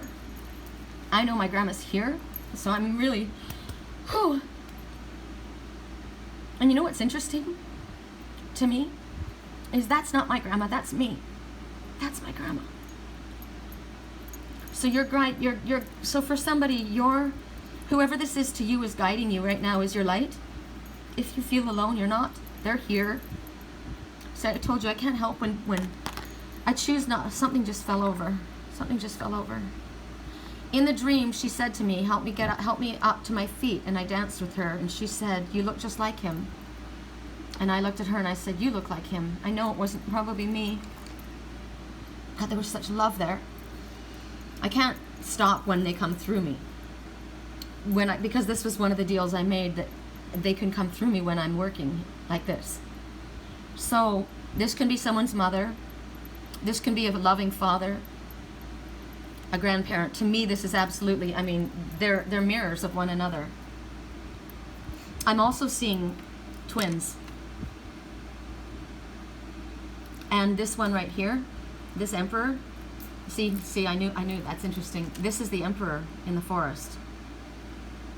This is the divine masculine, but he has this Empress energy, this loving energy. I just posted an article on, can the twin soul, can the divine feminine be a male energy, and can the divine masculine be a feminine energy? Yes. We go back and forth. The male, when they fully come forward, they will step into their divine masculine and become the Emperor. But right now they're still at Empress because they're not united, but they are going to. And then when that happens, this one will become the Emperor and this one will be the Empress. This one will then be the full divine masculine and this will be the divine feminine. But they are, look at them, you guys. I can't get over this. They're in the same place. And what's interesting to me is this one comes from a burned out log. And I said, this is me. This family tree, remember the tree that was on fire? The fire swept through the valley? This one is a light. I told you this one is a light. We're going to switch.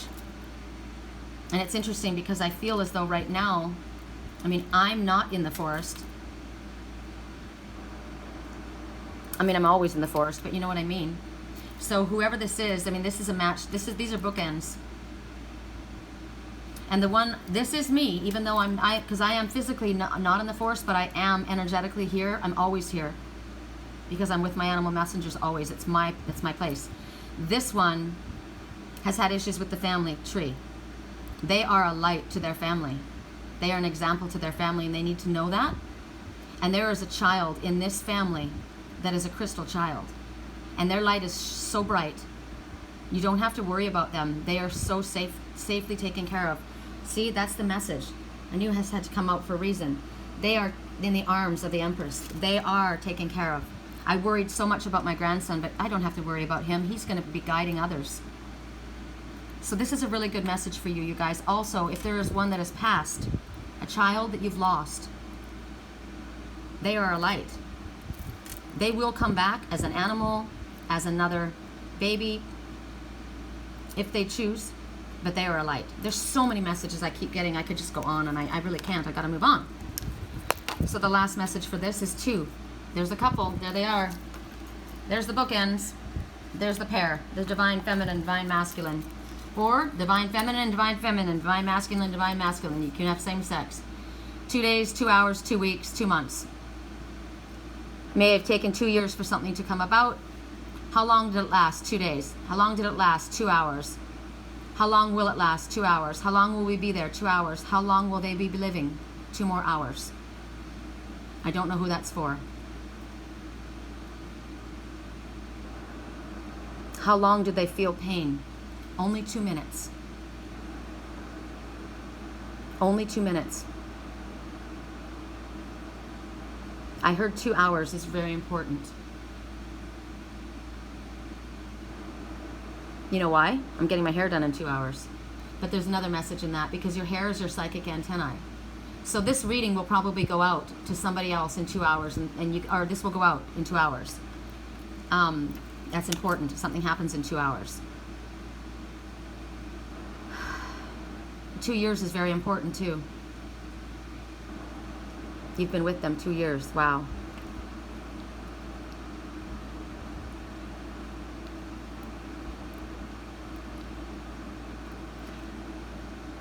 You've been here with them in another life. She has 2 children.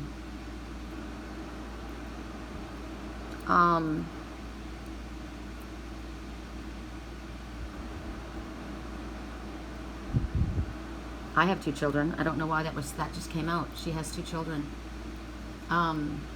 Rebirth. Rebirth. You've got a second chance at something. You have a second chance at something. Something's coming around. Don't give it away this time. Don't let somebody else take it. This is for you. Wow. 1 hour and 56 minutes. You guys. We go to our last message. You are the glue that holds that family together. Do you know that? You are. So forgive them. You can only take them in small doses. Things get sticky there, but you are, and you can be the glue that holds that family together.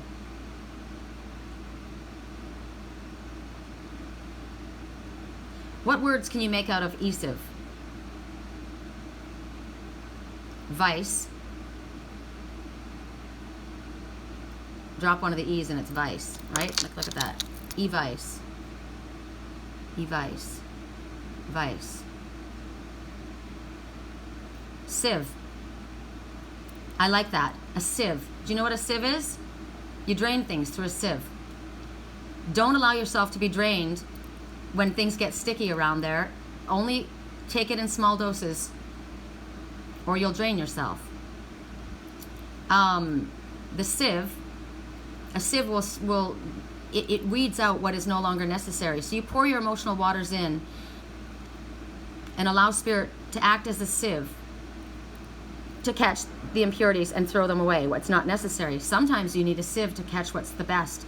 If you go to the beach or if you go gold mining, you put the water, the dirty water from the river into the sieve, and what's left is the gold.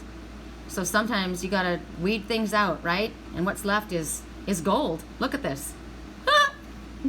I love Spirit. I freaking do. I love how they work. I love how they work through my brain. Yeah, baby!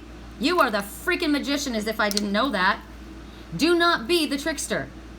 Remember the magician who ignored the genie in the bottle, lying at their wish? Because they were juggling those rainbow balls? Don't be the reverse magician. And don't be the reverse, well, did I turn this upside down? I don't remember, but I'm not reading upside down cards today. But don't be the reverse magician. The reverse magician is very bad. Very, very bad. He is a manipulator. He's a deceiver. He is... Be careful of the magicians in your life. This one deals with black magic, binding spells, dark energy. It means your plans are off, right? Things are not going to go well.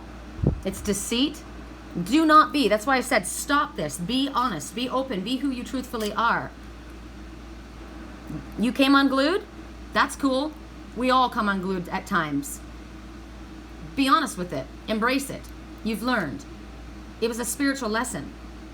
You are worthy. You're capable of anything. Spirit has the glue to hold you together. Oh my God. Look at the phoenix rising right there. The phoenix rising right there in your sacral chakra, seat of sexual energy and creativity. Everything fell apart. Yeah? Well, it's rising. When the vultures are at your door whispering, you're out of time, you will rise with those wings as the upright magician. You have the ability. You are determined. You are resourceful. You are strong. You are powerful. You are skilled. You've got a lot of tricks up your sleeve. I keep thinking of that song by Spirit. We're on each other's team. Wait till you're announced. I've not yet used all my graces. I know what I've got planned. Look at my freaking staff.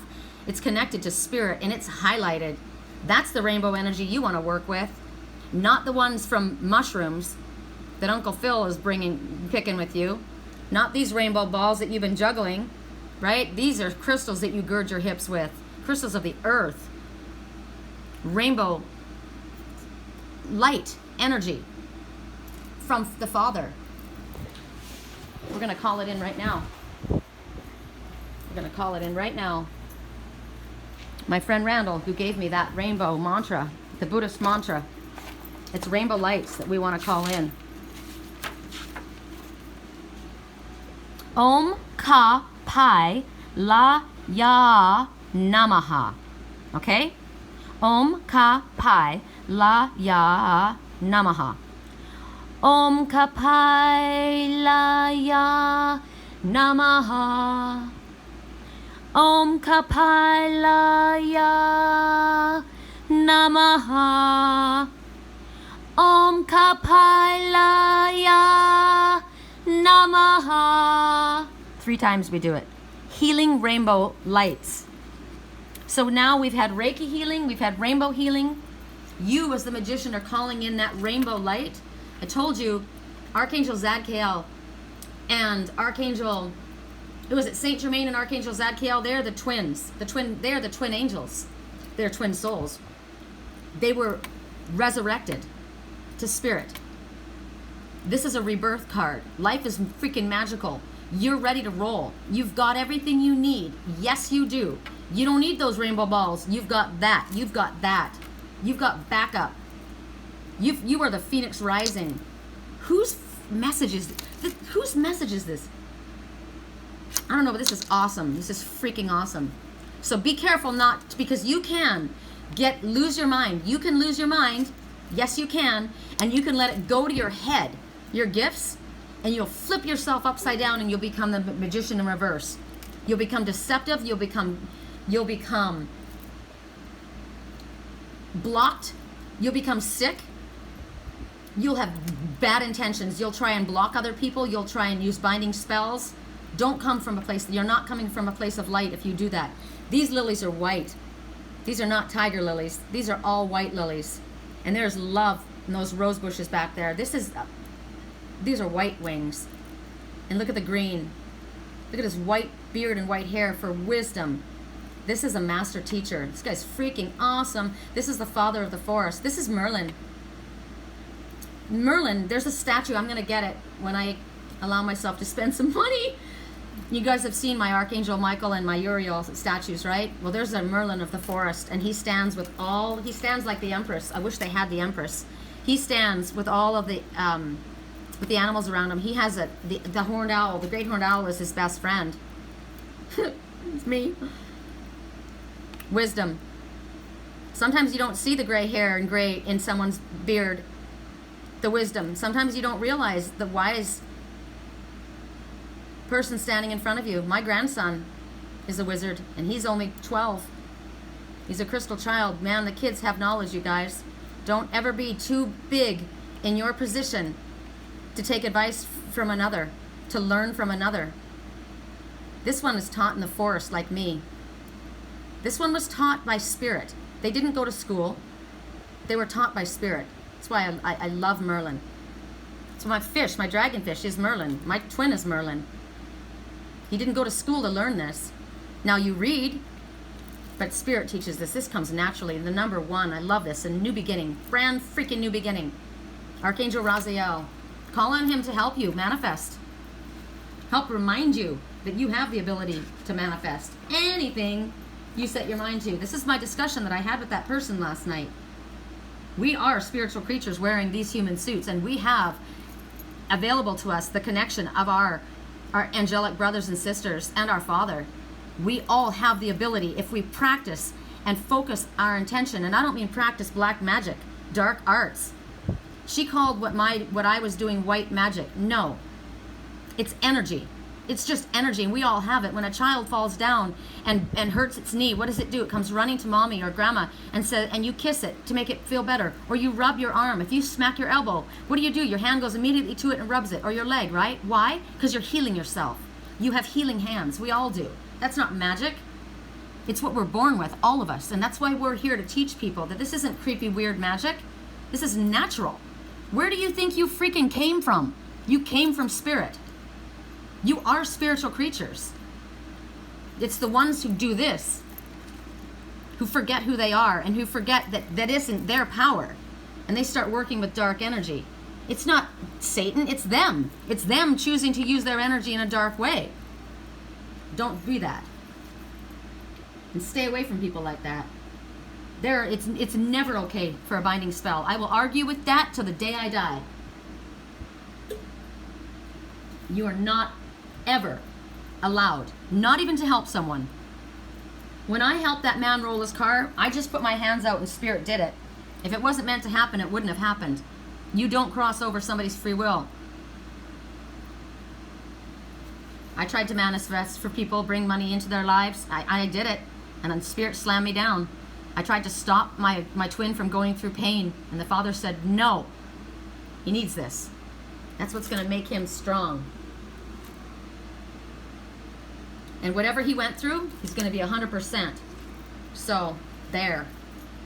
So, right now, no more procrastination. You're supposed to get on it. Get to it. Walk through the door. Because it's already over. 10's past. You're at the beginning. The door's open. You better get there before it shuts. Seriously. This is about unexpected resources just showing up like magic. That's magic. We call it magic because spirit brings it in a way that we can't see it coming. It's just because it's spirit doing it. That's the kind of magic we welcome. So get focused on whatever your plans are and get through that door before it slams. Don't let it hit your ass on the way out. All the shit you've been through, it's prepared you for this time. And that's why you are the magician. Why you can become the magician if you see yourself as the magician. See yourself as the phoenix rising. Listen to the lyrics to that song if you need to. Rise. You are a spiritual teacher. And your life purpose involves helping others, teaching, and healing others.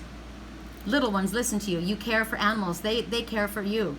They feel safe with you. You feel safe with them. You learn from them. This is me learning from them. This was me as a kid. Those are my teachers. Those are my best friends. Those are the only friends I had. I heard that in my dream the other night. I know they did bad things, but those animals were the only friends I had. And remember I said that cheap bimbo girl, the chair last night, I don't know if you guys watched my video about my chair, my Chase Lounge. Lily kept going back to the cheap one, and I put it to the side. I said, that one's for the animals. That's fine, let them help you and let her go back with them. But, and thank you for helping him. But these animals, these are good animals. These animals need our care and love right now with the fires all going on. I keep seeing that. They keep putting pictures and videos of deer running through and they're on fire. Please, please put water out for the deer. Please don't hunt them right now. Please lock your animals up at night so that the wild ones going through don't attack them and you don't have to shoot them. Please put your guns down, Idaho. Care for them. Look at all these wishes here that are about to be made come true. Those are dandelions that are ready to blow. Poof, look at them. They're all they're going to go any second. So what your wish, like my wish is that you're well. My wish is that family works things out. My wish is my twin and I start talking and figure this out and get moving on it, right? My wish is that whatever I say today, even that I don't understand, that you understand, that spirit connects you with your higher self so you get your message. I know my life purpose. It's clearly your life purpose as well.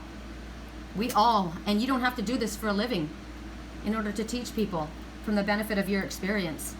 All you have to do is stay in your light and open your mouth and share your experiences. Don't be embarrassed. Don't be embarrassed that you came unglued, that your life fell apart, and you rose up like the phoenix, stronger than ever. That's a story that needs to be told. That's something to be proud of.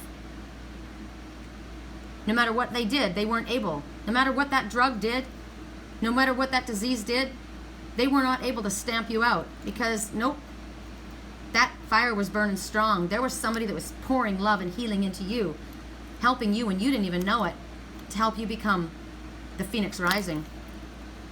So do you need to take a course on anything? I took 2 courses, Reiki and Dream Analysis. The rest of my courses are from Spirit. Do you need to start associating more with more spiritual people? If you don't have a lot of spiritual people on your page, go to my page. Look at the posts. Find the posts that that give you messages and add those people. That's how your soul family grows. You're a born teacher. You've got information that people need, right? Strangers, kids. You can just strike up conversation with anybody. Use it in a positive way. Don't be afraid to share your gifts. You don't have to freak people out. You know, sometimes you know the people you're not supposed to tell. But I mean, I don't worry about it anymore. I can tell right away if they start getting weird, then I pull away. Because I'm not the weird one, you know? Maybe you're a counselor. Maybe you want to look into counseling. Maybe you want to do like what I said to who's Stacy? That's interesting. I've got a message in that, but I'm going to let that go. Tracy Wardlaw. She's a beautiful, she does hair like I used to do. She's really good at it. And she's a spiritual teacher as well. And she's going to be opening up a page, and I'm encouraging her to do this. Spirit's encouraging you to work out of your, move away from your hair and more into your spiritual work, gradually. But you know, that's pretty much what they're asking for you to do. And Kimmy, my friend Kimmy, same. She's amazing, gifted. Sometimes people are shy, and they're afraid to step out in front of people. Tracy's not, right? But Kimmy is, I know. But Kimmy is incredibly gifted.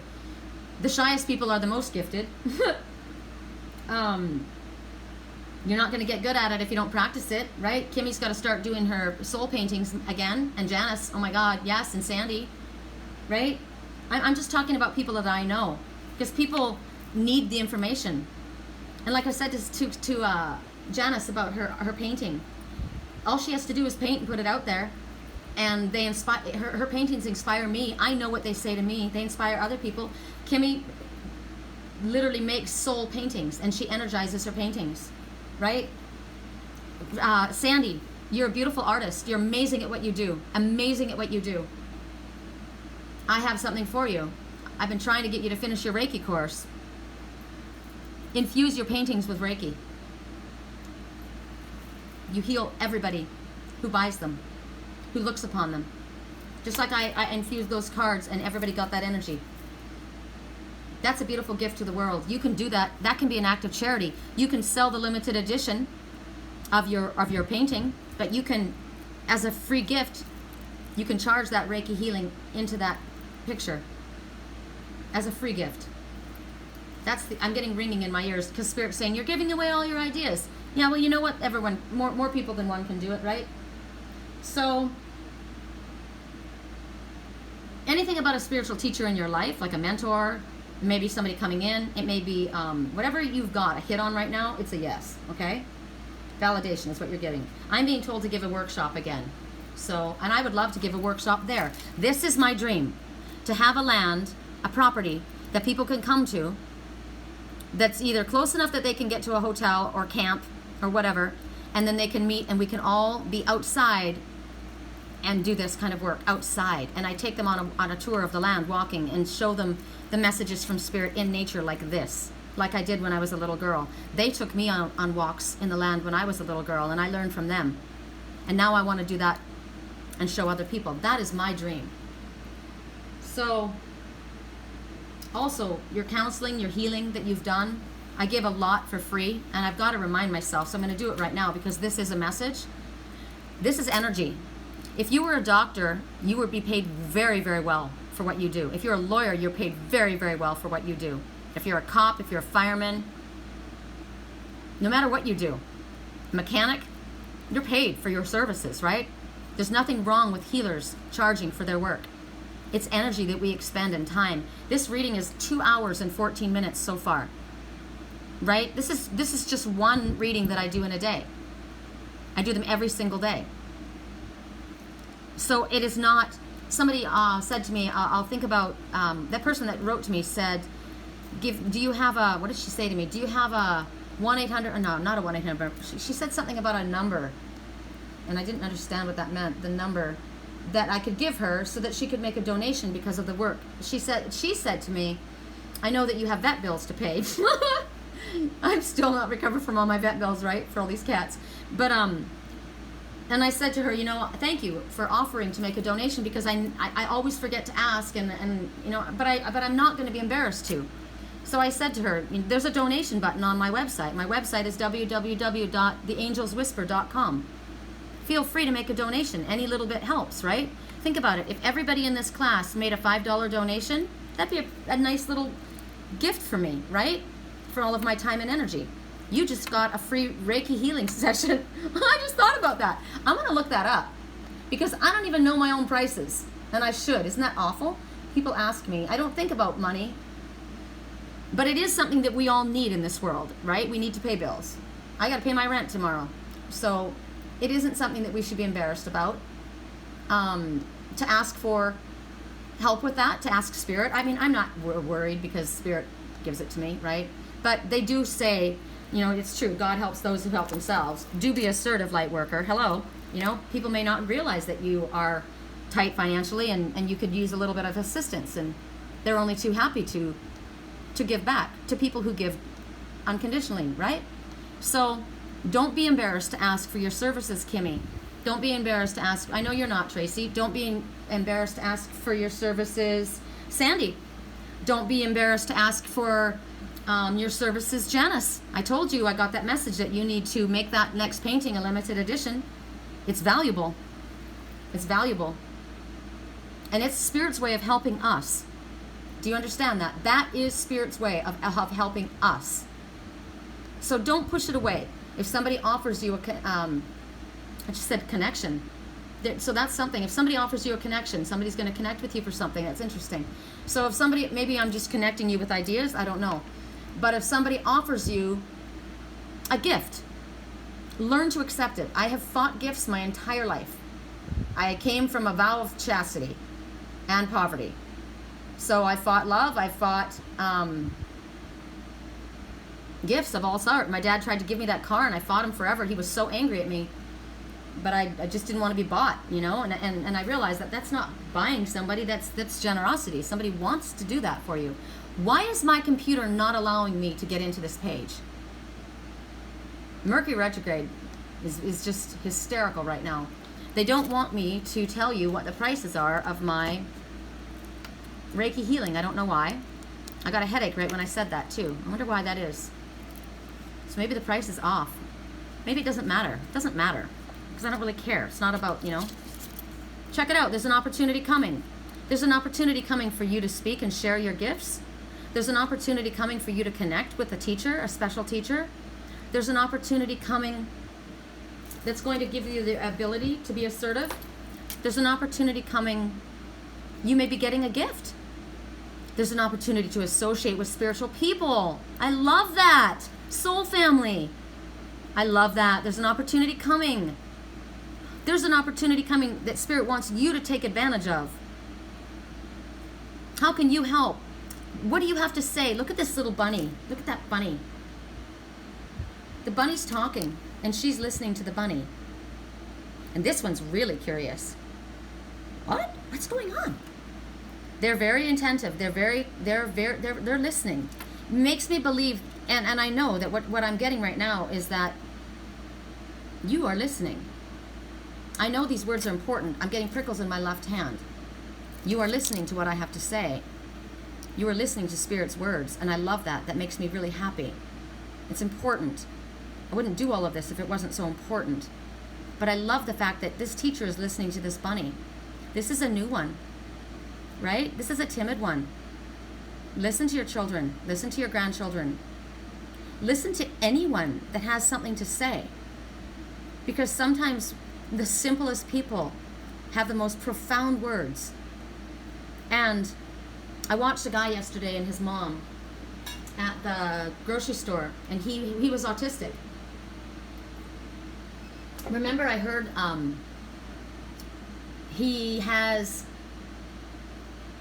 not Asperger's, but there are maybe he had Asperger's. My son has Tourette's, which means he shoots his mouth off and says things that shouldn't come out of his mouth a lot. That boy had that. He had Asperger's. Why do I keep saying that? Because he probably does. Now, you may think that that's a challenge. People that have Asperger's are brilliant. They're gifted. People that are autistic are gifted. They're brilliant. People that have what other people call labels, they have been labeled. Someone that's, I'm seeing this bunny stutters. This bunny stutters. He's beautiful, he's loving, he's timid. Who is the bunny that stutters? Who is the bunny that stutters? I think there's a bunny that stuttered in a cartoon, and my freaking computer doesn't want to talk to me anymore. There's a bunny that stutters. I'm gonna add it to this page. We're done. It's 2 hours and 20 minutes and 29 seconds because it won't allow me in. That makes me sad. I really would like to know who the bunny was that stuttered. You know what I just heard?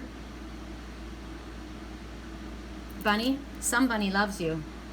Somebody loves you. Everybody loves somebody, and somebody loves you. Who's the stutter? Who's the bunny? This is important for some reason. That stutters. Why will you not? Please allow me to do this. If you want me to do this, please allow this to go out. Okay? You're frustrating me. I don't know what you want. Who's the bunny that stutters?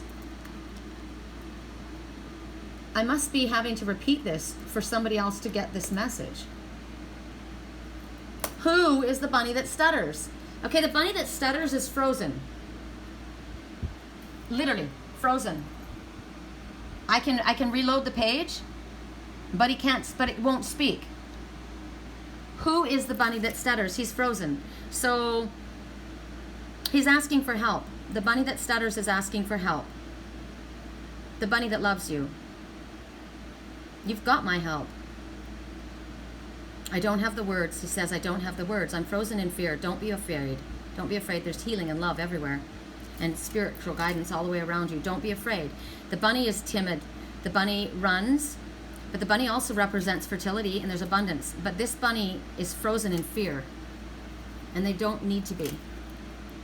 Look how peaceful and loving and calm the energy of this fairy angel is. She's patiently listening to this bunny. You know what? She's listening to you from her third eye. She's talking to you from her highest self. What you have to say, she will hear through her third eye. So if you have to say something to somebody and it's going to hurt them, it's going to be upsetting, recognize they will hear you through their third eye. I'm getting prickles all in my left side. It's a promise. Don't be frozen in fear. Somebody that stutters, somebody that loves you, wants to offer you something.